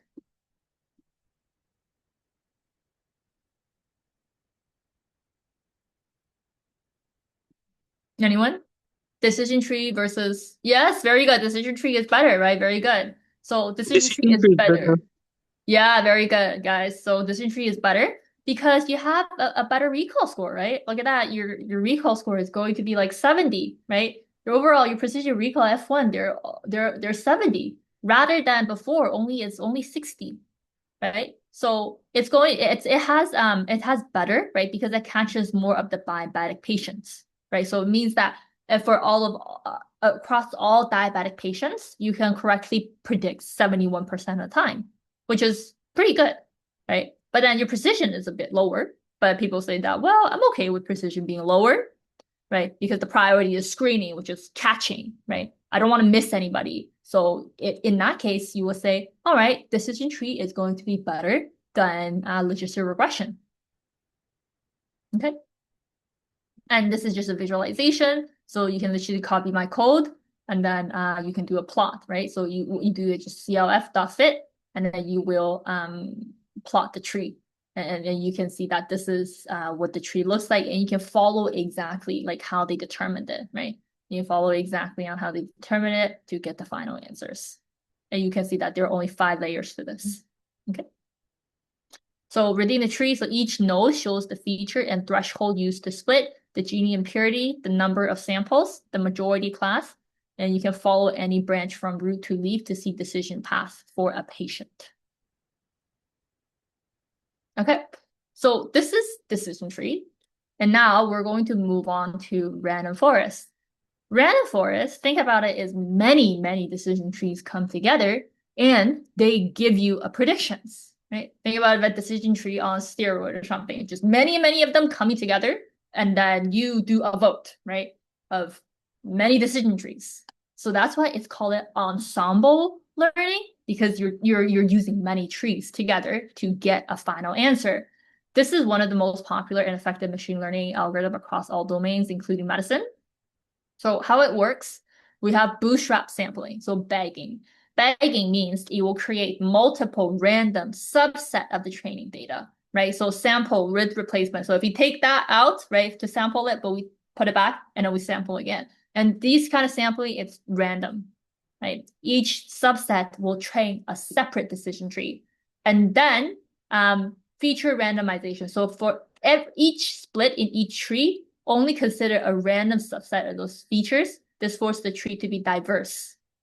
And aggregation, so for classification, is majority voting. So each tree will determine a result, and then the majority popular class win. For regression, it will be averaging, right? The predicted value is the mean of all the trees' prediction. So why do we want random forest tree, right, compared to decision tree? Decision tree is only one. Random forest tree is like 10, 100 trees coming together, right, and making a decision. So this will reduce overfitting, right? Overfitting is still going to be a problem for any trees, but that will significantly reduce overfitting compared to a decision tree, because an individual tree might overfit, but averaging of many of the diverse trees might smooth out this noise. It can be also more stable because small changes in data won't dramatically change the result, as we talked about earlier in our decision tree. It can also handle missing data and noisy features better. And also it provides feature importance rankings. So this random forestry is one of the very popular machine learning models. And, honestly, we have like decision tree as the foundation and random forestry, and we have like XGBoost tree. These are all built from the decision tree, right? So the trade-off is its excellent accuracy, handles overfitting well, works with messy data, but it's less interpretable than a single tree. It's harder to explain why a patient does it because you have like 100 trees maybe collected come together to make a decision, right? And then every time they're sampled randomly, so it's impossible to tell. It's also very computational heavy, so many trees. You build it and evaluate it. That can be a little bit costing, right, for someone to build. So some of our key parameters are a number of estimator, that's number of trees, right? You can have a lot more trees, but does it mean a lot more trees is better? Not really, right? But definitely slower, right? Max depth, which is the maximum depth of a tree, right? You can also tune it to 5 if you want, right? If you don't put it, it means unlimited, right? So that increases overfitting. Maximum features, it means that like feature considered to per each split, right? That's maximum features. So how many features you want to consider? You have maximum and min sample leaf, right? So the minimum samples per leaf. And for this, you can also type it out. And then so if you put random forest classifier, the first thing it pops up is the scikit-learn, right? And that's the documentation. And you take a look at random forest classifier and you can see, right? An estimator defaulted is 100. So you can see all this documentation when you need them, right?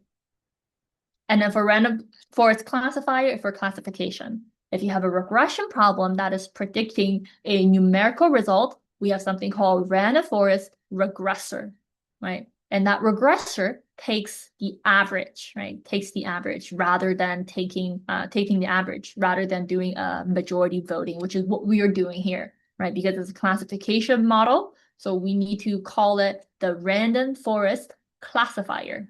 Okay. So let's take a look at the code again. And you will see that this is something that you've already seen. Probably the only thing that's changed is this random forest classifier. Everything else remained the same, right? So we still need our X, which is a data frame. We still need our Y, which is our target. We need the random forest classifier. We created an object called RF, right? And then it's called random forest classifier, parentheses, number of estimates still 100. You can change that to 200, 300. You can maybe to make it 50 if you want, right? Your maximum depth, which is 5, your random state is 42, means that every time it bags, right? So bagging, right, which is randomly selecting small subsamples, we are going to select it in the same way. Because otherwise, if you run it and I run it, we'll get different results, right? So any kind of randomly stated things, you have to put random state equals to 42. And that 42 is just an arbitrary number that we put. And then for CV, it's stratified k-fold. Same thing, right? We're doing stratified k-fold again. So it means that the same diabetes, no diabetes, right? It's going to be the same proportion in our training set and our testing set. So we're going to have spits is 5, right? Shuffle is true, random state is still 42. We have the CV of accuracy, precision, recall, and F1 value, right? So this, you see, everything you have is almost the same. All you change is the name of the model, right? Logistic regression, it was LR, right? And this is random forest, it's called RF, right? Because we name it RF. So only that you're changing is here. Everything else remained the same, right? You can have a cross-val predict, and then you have a confusion matrix of your Y and your Y predicted. So you see, all the code, very similar, right? Can random forest regressor also do classification? No, you cannot do that. Random forest regressor is only for regression model. We are using classification model, so we can only use classifier, right? If you're predicting housing price, for example, then you can use random forest regressor. But it's not, it's like classification regression, you have to understand what's the difference, right? What are we predicting? Are we predicting yes and no's or a continuous number? Okay. Alrighty, so let's take a look at this result. So we have our mean accuracy 81, precision is 76, recall is 64, 65, and then our F1 score is 70. So looking at this result, what do we say about our model? Is there any insight that we can have on our model? Do you think it's a good model for us? Yeah, it's a good one. It's better than both decision tree and It's linear and better linear. than your accuracy is better, but what is Yeah, not better? What is low here? the recall is low. Yeah, low call is real low. Yeah. So guys, remember this, right? This is recall is low, right? This is 65. And let's look at our decision tree. Look at that. What's our recall here? 71, right? So if somebody says this, if we say, all right, that we cannot miss anyone we cannot have a model that miss a lot of diabetic patients, then our decision tree is going to be picked over because you can correctly recall it 71.6% of the time, right? But then over here, we say, well, our recall score is only 65.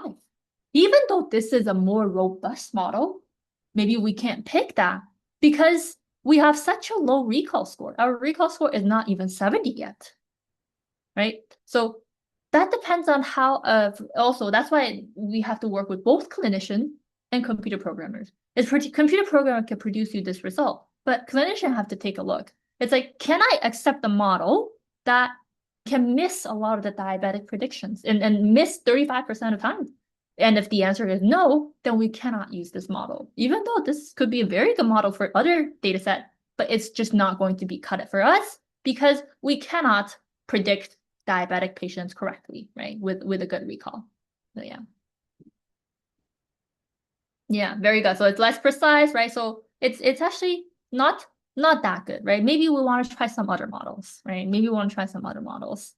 So that's why we say and then that's why we have to look at really closely on what the results are. It's not only just the accuracy, because if you only look at accuracy, hey, 81%, wow, amazing, good job, right? But then if you look at recall score, hold on, right? Not the best. We need to reconsider this model of being good or not. How will you distinguish which model produce a good, which one produce a good model? Yeah, that's a good question. So that's a collective decision amongst clinicians and also the computer programmers, right? The clinicians come in and say that if we cannot accept with a lot of missed cases, which means in this case, we cannot have low recall scores, then it's not a good model. Your decision tree is better.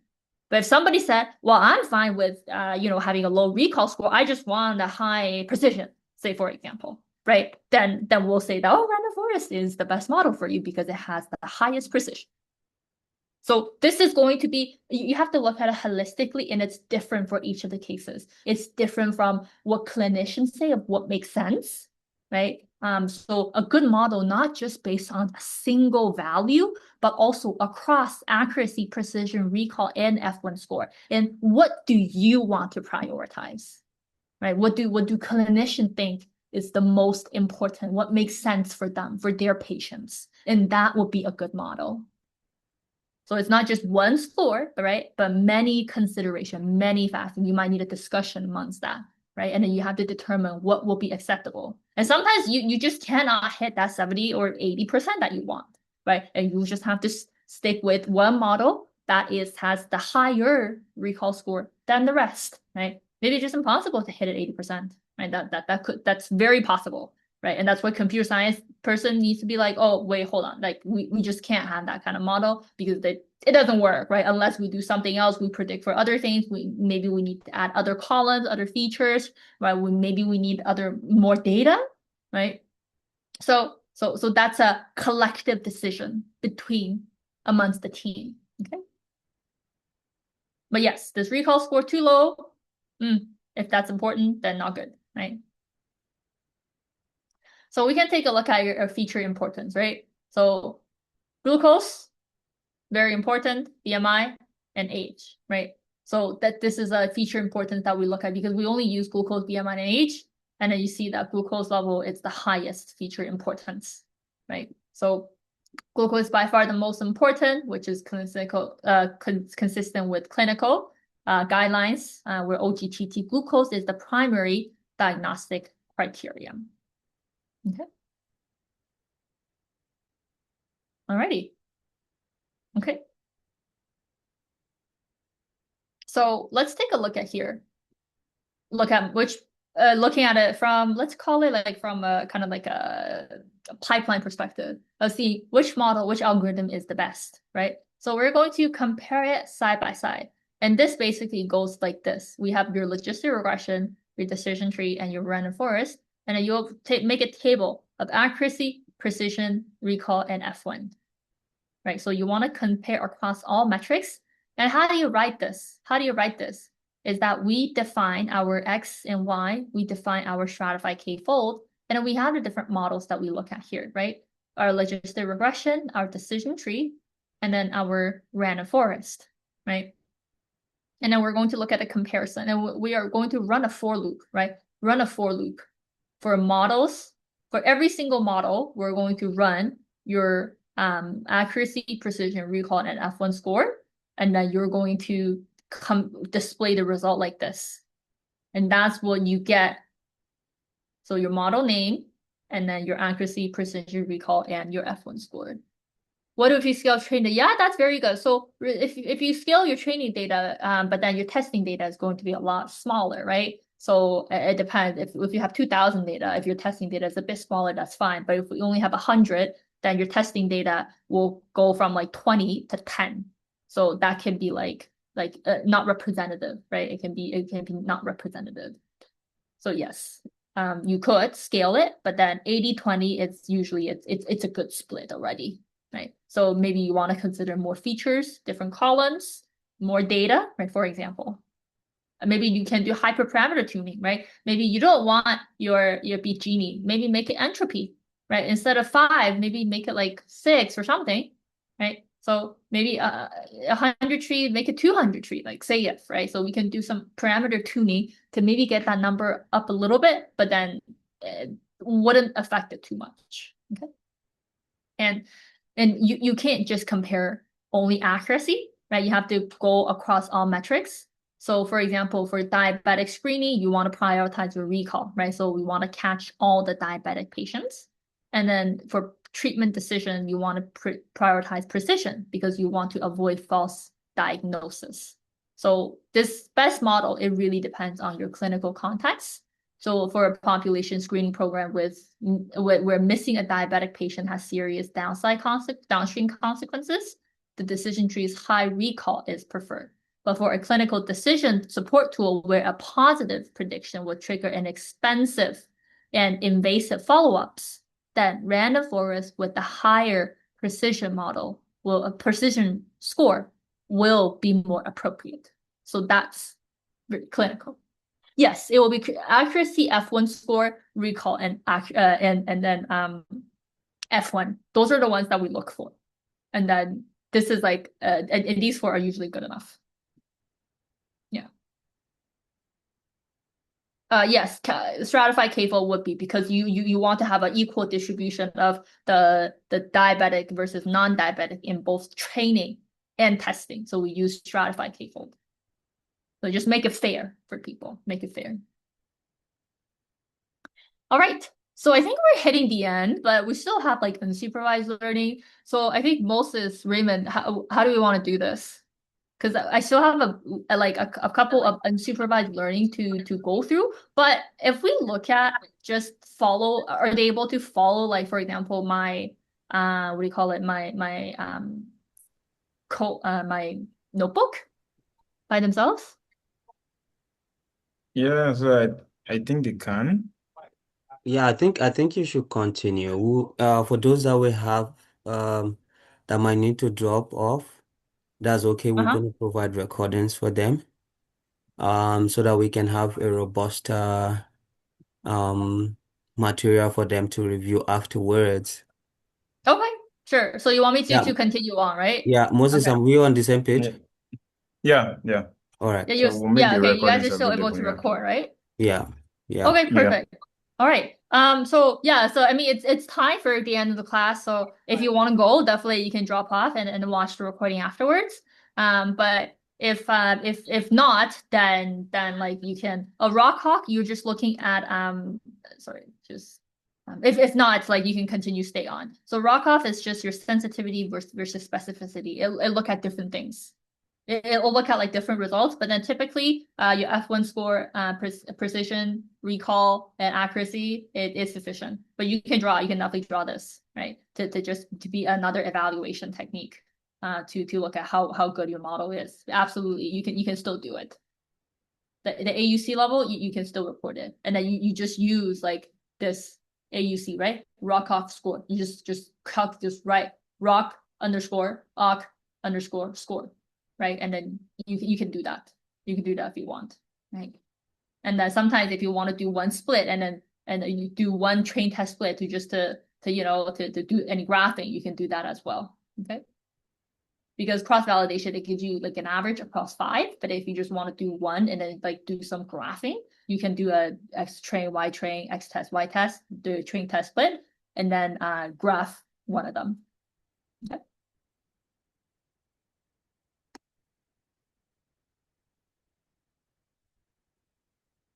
All right, so let me just see how many people we still have. Okay, 132, we still have a lot of people.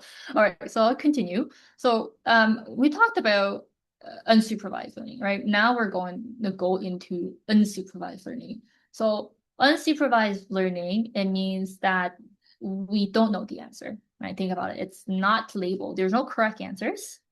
Instead, it discovers this hidden structure of data on its own.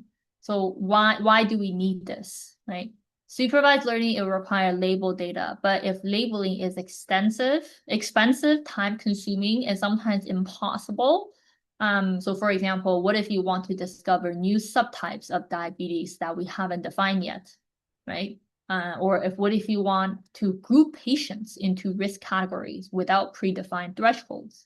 Or what if you want to find natural groupings in vital signs that might correspond to different diseases?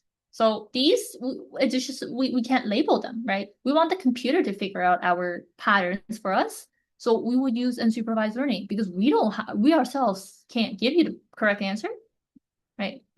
We use unsupervised learning to do that. Because with decision tree had a better recall, but ran forward a better precision. What's the convenience handle of the trade-off for priority besides priority? Well, convenience is you look at F1 score. People look at their F1 score, but you in a paper, right? For clinical paper, especially in medicine, you don't want to be you don't want to, you have to evaluate all numbers, right? Not just one.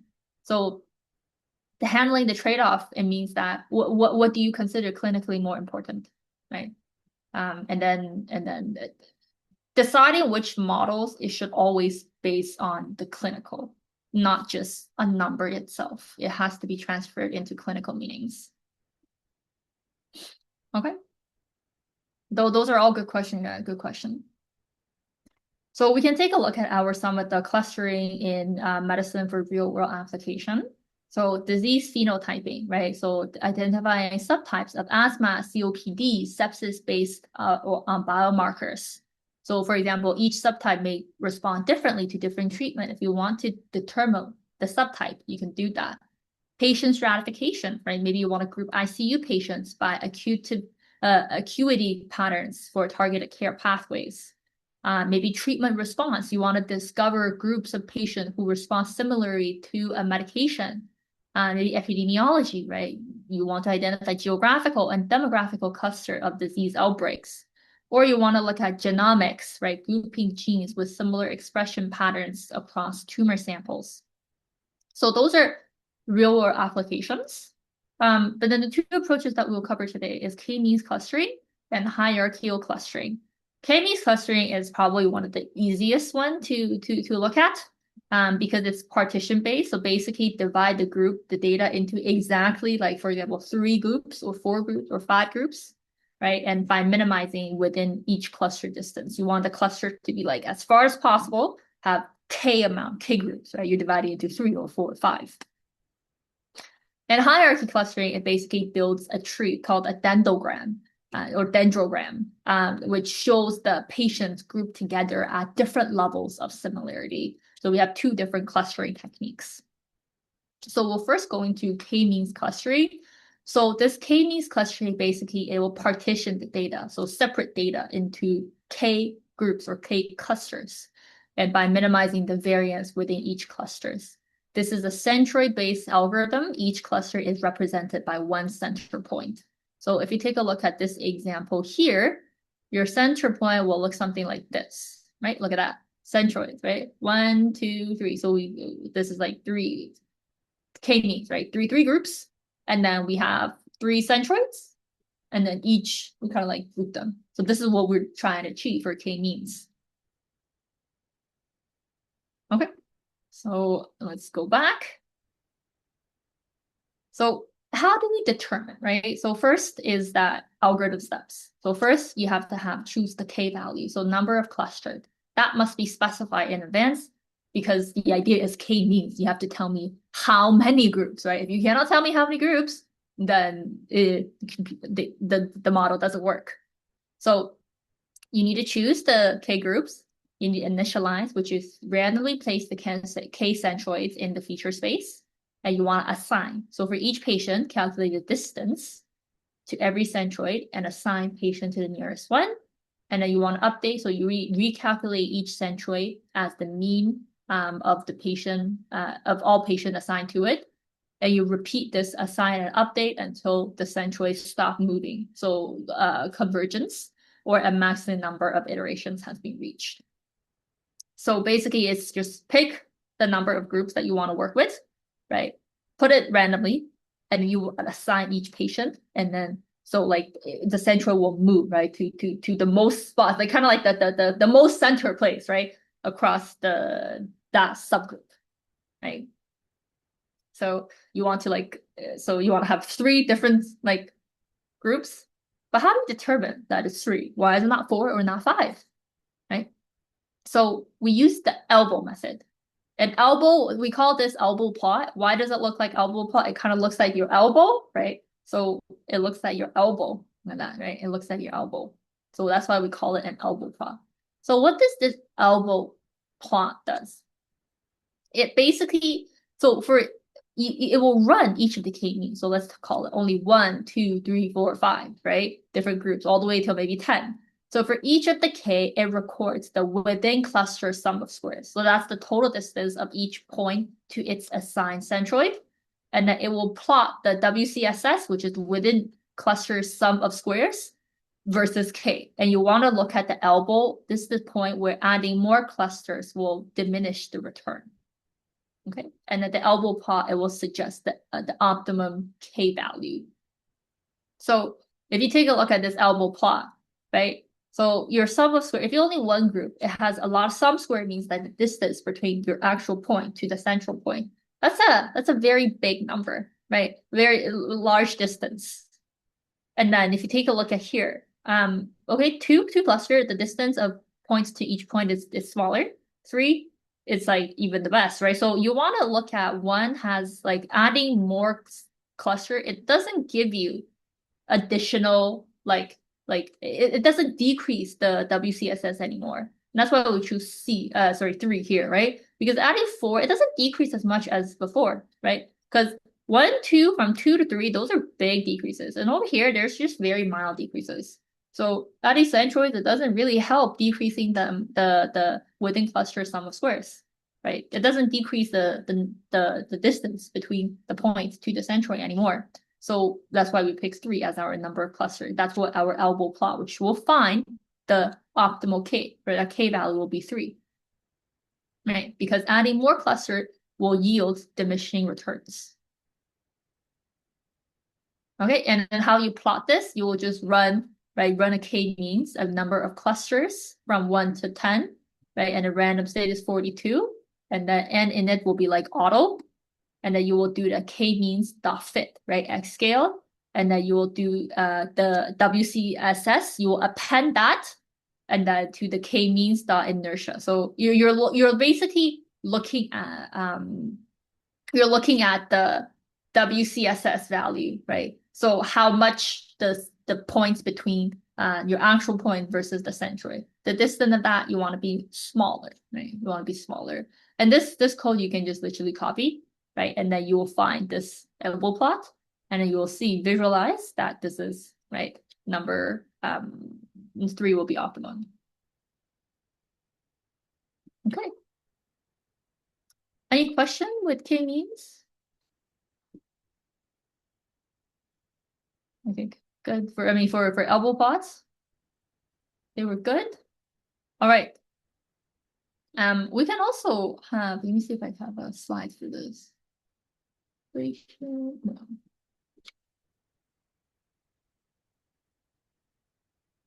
Okay. I don't think zero cluster, cluster. Yeah, I don't think much. Yeah. So you can also have so k-means use the elbow plot, right? And then you can use the silhouette scores, which measures how well each point matches to its cluster. So negative to 1. So higher means better separation. So if you take a look at your silhouette analysis, right?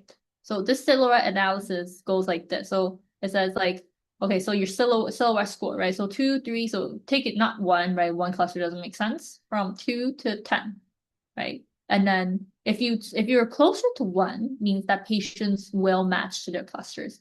If it's closer to 0, and then patients are on the border between them. And if it's negative, and then patients may assign to the wrong cluster. And you can take a look. That 3, it's not bad, right? It's 0.35, which is pretty high. And then as you add more cluster, right, the assigning is not that good, right? It decreases the assignment. So that's why we pick 3, right? 3 is optimum because not a lot. So it's still like, it means that the higher it is, means that patients are more well matched, right? So you want to make it higher, which is 3 in this case. Okay. And then for silhouette analysis, what you can do is you can just do a k-means and you label and you do a dot fit predict. And then there's something called SIL scores, right? So you will do you can call SIL scores, which is the list that you produced, right? This list, and then you do a silhouette underscore scores, right? Underscore score, and then you do X scale, and then you do labels. Right, so this is basically creating a silhouette analysis for the cluster quality. So the silhouette suggested K is actually the most natural split, but K3 adds the BMI-based distinction, which clinically useful if the statistical separation is less clean. So we're still looking at 3. Okay. So now, once we determine that your K value is going to be 3, then you can do a fit predict, right? You can do a fit predict. So you do K means. So you see that the code is still relatively similar. You do a K mean equals to K means. That's the name of your model. And then you do number of cluster, which 3, that's what we assign it to. Random state is 42, and n in it is auto. And then you have the the cluster label. You do a K means dot fit predict, right? So remember, you see that you have use dot fit predict rather than using dot fit. So over here you use dot fit predict, and then you're going to have a diabetes data called cluster. K means cluster, which it will assign you to which cluster it is. Is it 0? Is it 1? Or is it 2? Right? So it will create a new column, and it's called K mean cluster. It will tell you that which category did we assign this patient as. And I think I forgot to tell you that for X scale, why do we scale? Scaling is very important in K means, especially very, very important in K means, because you're looking at basically the Euclid distance, right, to assign the patient to the cluster. So if you have scale, that's glucose, right, ranges from 0 to 200 versus BMI 0 to 67. This larger scale features will dominate the distance calculation. So you have to always standardize before clustering, okay? So that is a must. You always standardize before clustering. And that's why we see it's called X scaled.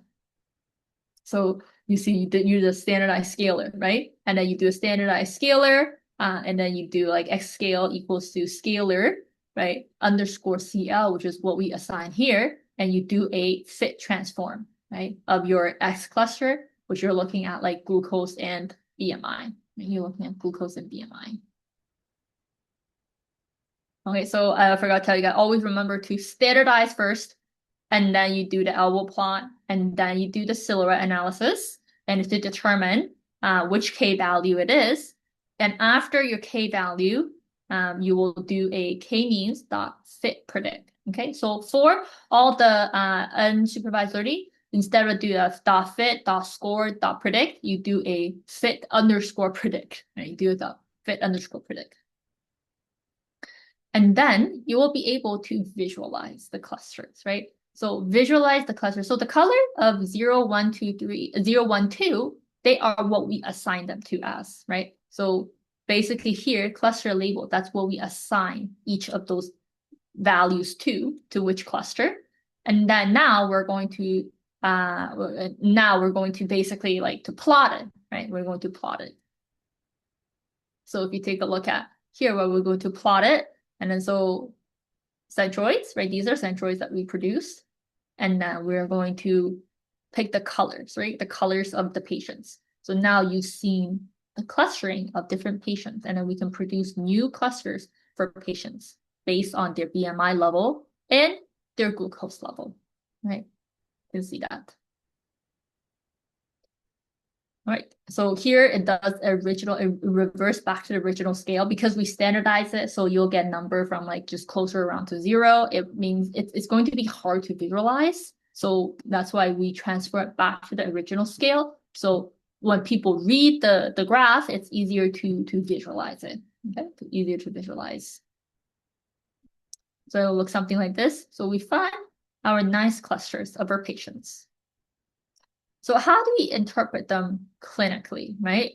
The idea is that we know the clusters, but how do we make sense of them, right? So that's where clinicians come in, and we say that, okay, so we have our different cluster, and let's find the mean value per those clusters. So the first cluster, we have 160 as our glucose, 35 as our BMI, age is 37, blood pressure is 73, insulin level 129, and the outcome is 0.7. Right? So 0.7 means what? Closer to 1, right? Closer to 1 means more people are diabetic. We'll have another cluster, which is 1. Our average glucose is only 104. BMI 37, age 32. And take a look at cluster 2, then that was what? 105, which is glucose. Much lower BMI, only 25 on average, and 30 for age. So by looking at this, right, what's the clinical interpretation of it? What's the clinical interpretation? So you see our cluster 0, we got high glucose, right? So these population, if you cluster into 0, they have high glucose. They are obese with 35 BMI and high diabetes prevalence, right? Your diabetic rate is 70%. That's 70% of them are like diabetic, right? We have cluster 1, which is 664 people, right? And then you see that our glucose level is 104. 104, that's pretty good, right? Normal. BMI obese. And then diabetic rate is 30%, right? So we have normal glucose and obese people. Our diabetes rate is 30%. And we have clusters, right? Which is 106, which is still normal, right? BMI 25, which is normal, right? Not obese, but normal, sometimes a bit overweight. Age, like maybe younger, right? I mean, not that much, but 31. These have 10%, which is low diabetic prevalence. So in creating those graphs, what you can do is you can take the average, right? So I think it was here, you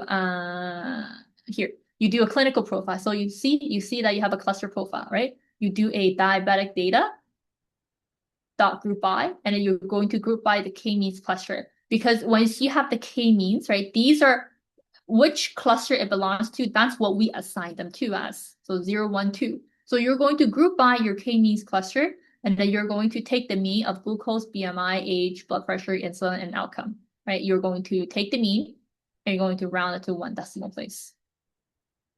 So this is the clinical interpretation. So you do a summary of it, you do a group by for all your clusters, and you can take the average of all those values and take a look, right? So this will be our clinical interpretation.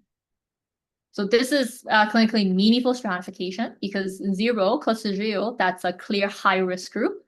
These patients likely already meet the diagnostic criteria.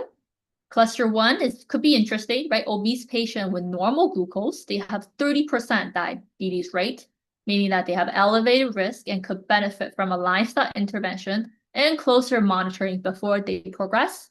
And cluster 2 represents the metabolically healthiest group, right? And their diabetic rate is only 10%. So knowing those stratification can only help the clinicians to determine, okay, if my patient belong to what cluster 0, that means that, well, they're probably already diabetic, right? If my patient is normal glucose, but they're obese, well, we're going to monitor them carefully, right? So these information are important, and we can produce a lot of papers, right, on different data set, using k-means clustering as well to find new patterns that we might haven't seen before. Guys, I'm just gonna erase this so it looks clear. Okay. I see you have any questions? No questions. Okay. So that's k-mean clusters, right? Basically picking the k value, right? Standardizing it, and also assigning the cluster. And you can do a dot group by of each of the cluster to find some kind of clinical interpretation for it. Okay. So now let's take a look at hierarchical clustering. Hierarchical clustering, that's more of a tree-like structure, right? We're looking at the dendrogram. So that's how patients group together at different level of similarity. It's different from k-means because you don't need to specify the k in advance, right? You can cut the trees at any height and to get the number of clusters. So this is more of a bottom-up approach. So you start each patient is at its own cluster. So n cluster for inpatient. If you have 2,000, then you have 2,000 clusters. And then you're going to merge, right? Which is find the two most similar clusters and merge them into one. And you're going to repeat that, and you continue merging until all the patients are in a similar cluster. And you're going to visualize. So the dendrogram shows the full merge history, and the height at each the merge indicates how dissimilar the cluster were. So if you take a look at our reading dendrogram, okay, so this is what it looks like, right? So this is what it looks like. And then, okay, so hierarchy clustering. So if you take a look at here, we have patient clusters, right? We have patient clusters, then we have the distance, which is the ward. So each of those vertical lines they represent the merge of two clusters, right? These two clusters merge together. So every time you see a vertical line, it means a merge. And the height of the merge, it means that how dissimilar they are. And the red dash line shows where to cut off approximately. That's like 3 clusters. So you see this line go across, it will see cross 3, right? 1, 2, 3, 3 clusters.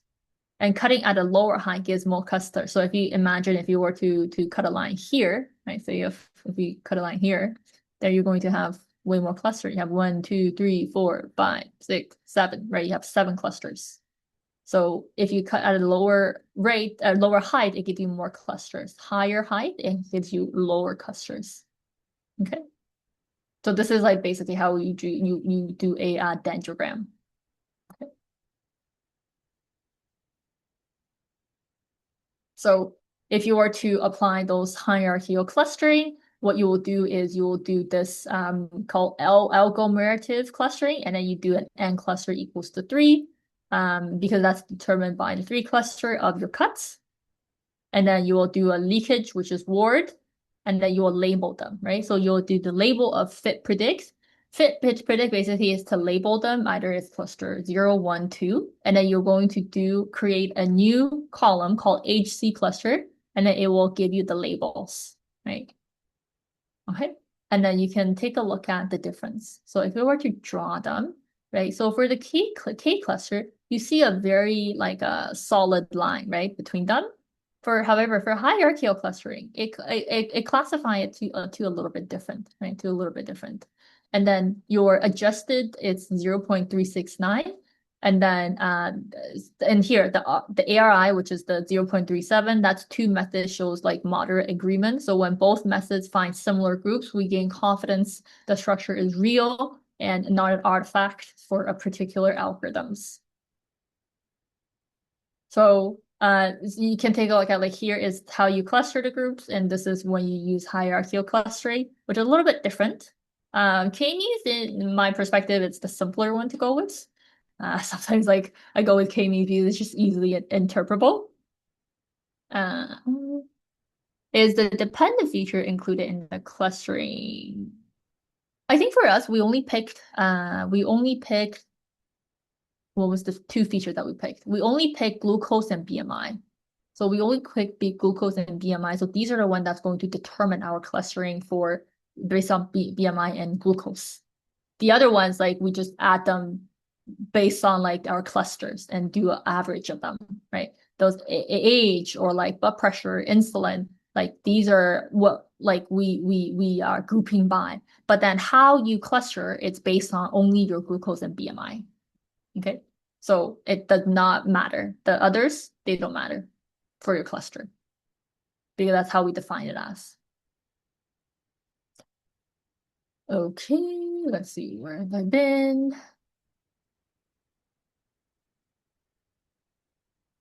Okay, so and then we can take a look at your heat map, right? Your heat map basically you can see the your relatively Z score. So red, that's above average, blue is below average, and those numbers, they are the actual mean value of the clinical interpretation.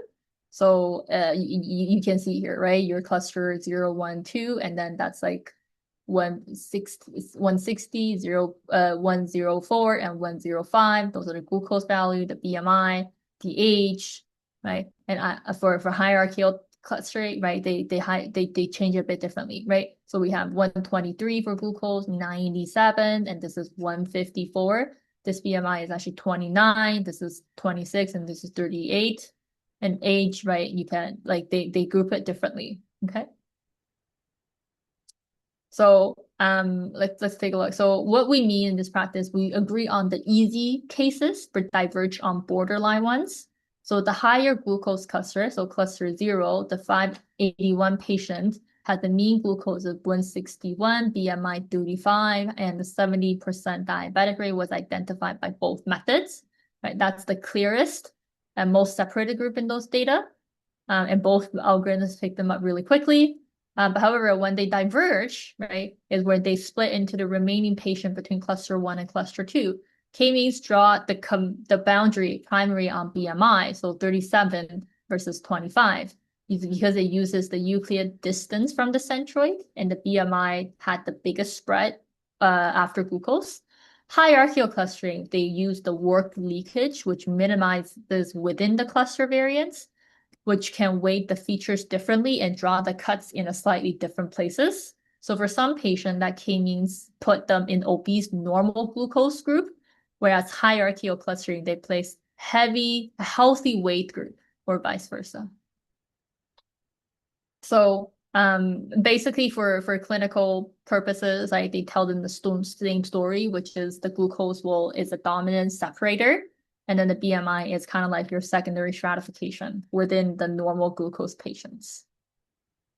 However, the moderate ARI is expected, not a concern, right? It's only if the method produced completely contradictory groupings. Okay. All right, so I think how much time do we have? Let me just take a look. Okay, almost at 30 minutes. Okay, so we want to take a look at from implementation of some of our machine learning models. So this is more like kind of so we finished the supervised learning. So we're now going to move into like the pipelines, doing cross-validation, look at calibration, and also the clinical deployment considerations. So from experiment to production, right? We have to make sure that our machine learning model is production ready, because it reflects how it's implemented in clinical research, and then the fact that you have to be able to, for 5 pillars for the robust medical ML, it's reproducible, right? Is it reproducible? For example, in your notebook, your random state 42, you have to put it everywhere because that increases reproducibility. You cannot have another clinician comes in or another programmer comes in, run your code and give a different result, right? That is not good. So we want to increase the reproducibility. So you want to set the random seed, log all the hyperparameters, the different versions of your data.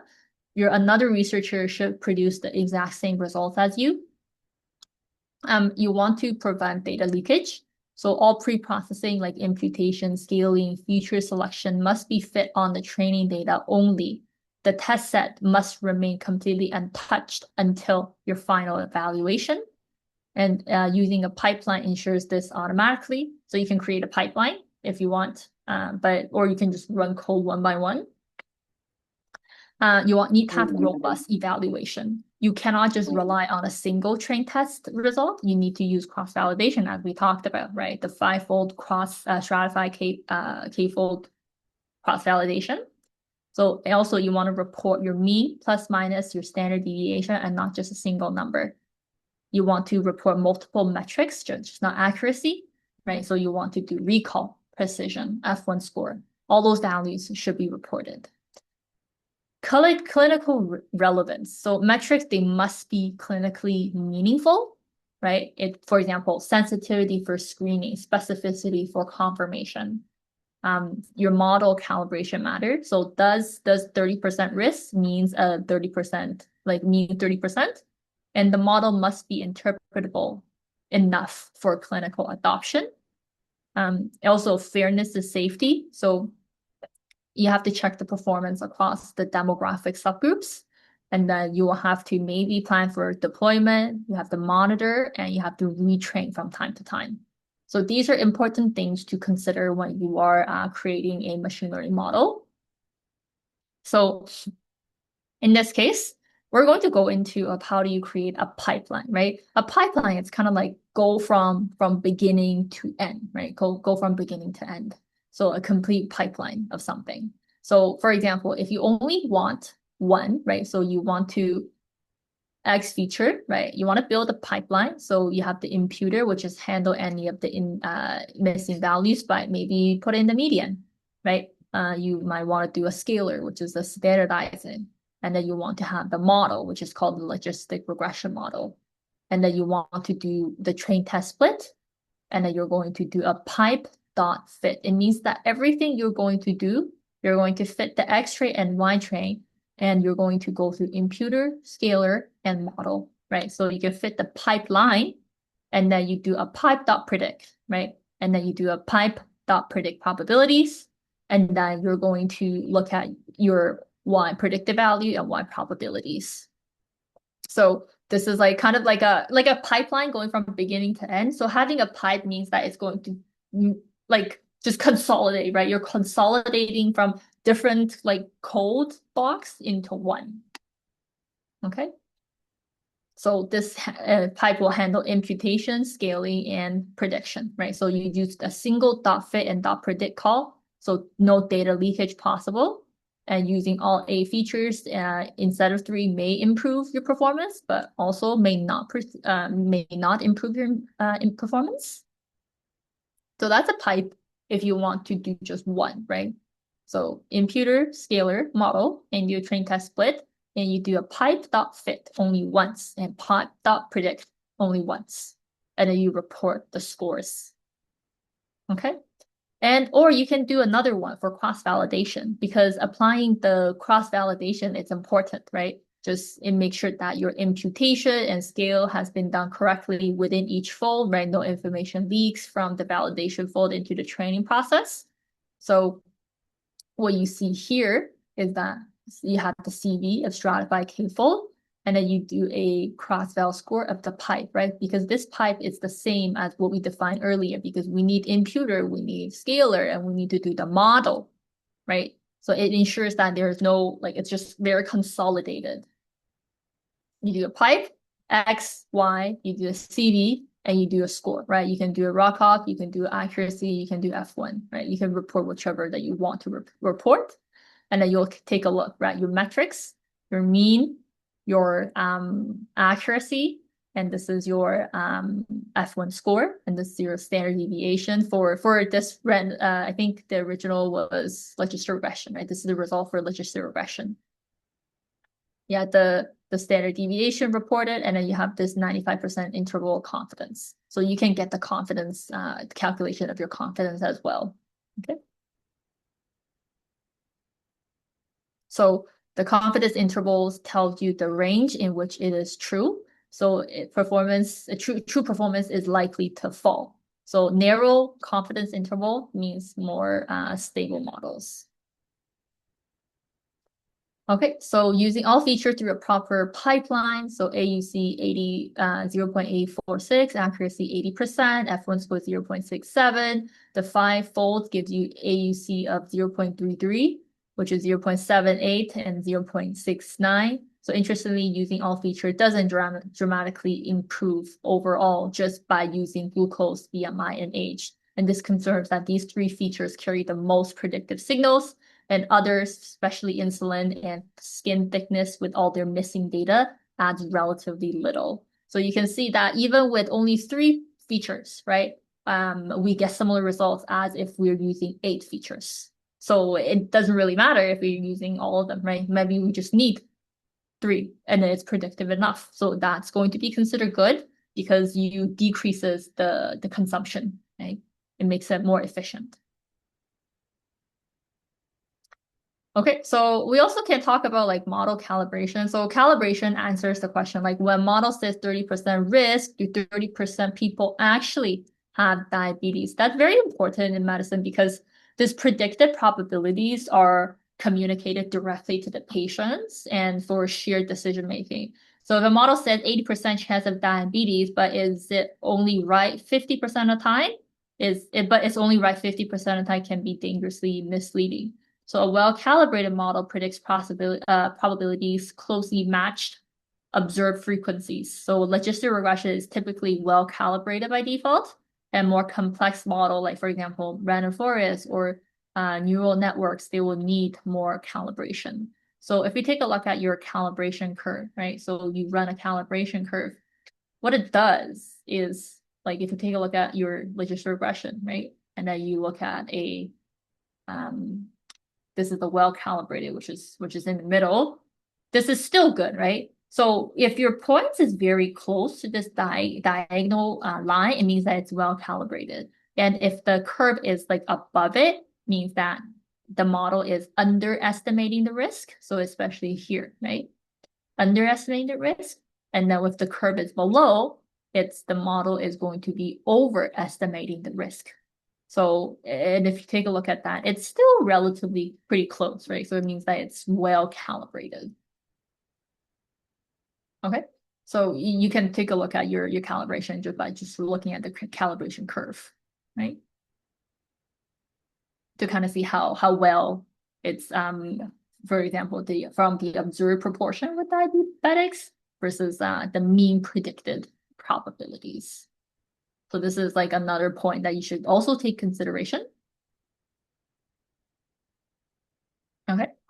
So and what we can do here is we can actually compare all the models that we covered. So remember that we covered your logistic regression, decision tree, your random forest, right? So you can create a pipeline for every single one of them, right? You can create pipeline, have the imputer, have the model there, right? For logistic regression, you need a scaler, right? You can do that, and then you can have a comprehensive comparison between all this, right? Between all this, so you have like you can compare it. But earlier, like we compared it to as well. But then creating a pipeline is just a more consolidated way to do that. Okay, and then you can also look at your visual representation as well. You can graph your accuracy, precision, recall, and F1 score to just give you a visual representation.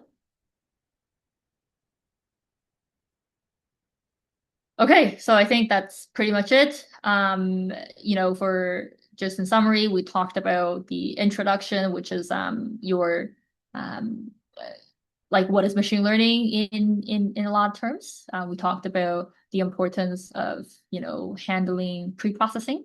For supervised learning, we looked at regression models. So linear regression, right, produce continuous outcome. Logistic regression, it produces binary outcome. Decision tree, random forests, they offer more flexibility. And we can use cross-validation for a more robust evaluation. And you should always use cross-validation. We talked about unsupervised learning, which is the k-mean partition patients into k groups, hierarchical clustering by building this dendrogram, right? These both methods should be validated with domain knowledge. And we're talking about implementation, for example, creating a pipeline. So it's a more consolidated way so that there's to prevent any the leakage. And we need to, for deployment, we should always use cross-validation for some of the robust estimates. You have to also calibrate for some of the clinical calibration for clinical trust, and you will have to plan for those deployment. So for your next step, I believe that Moses and Raymond has some assignment homework for everyone. But if you want, you can try look at additional data set. So we have this heart disease. These are all KEGO data sets. So we have heart disease and breast cancer. So these ones you can practice them if you want. So this is like something that if you want to practice, you can definitely do that. And there's a book called Clinical Prediction Models by Erwat Steyerberg. So yeah, this is basically our golden standard textbook for medical prediction modeling. So you can read that book as well if you want. So yeah, this is my session for today. Well, thank you Uh, very much, Teresa. yeah. This was great and highly educative presentation. Please, guys, please give it Thank up you. for I know that Teresa. Yeah, it's a long lecture without any kind of breaks. It's a lot of information. Usually these I usually teach them like in a couple of weeks minimum, right? Like even wow. month to go over those material because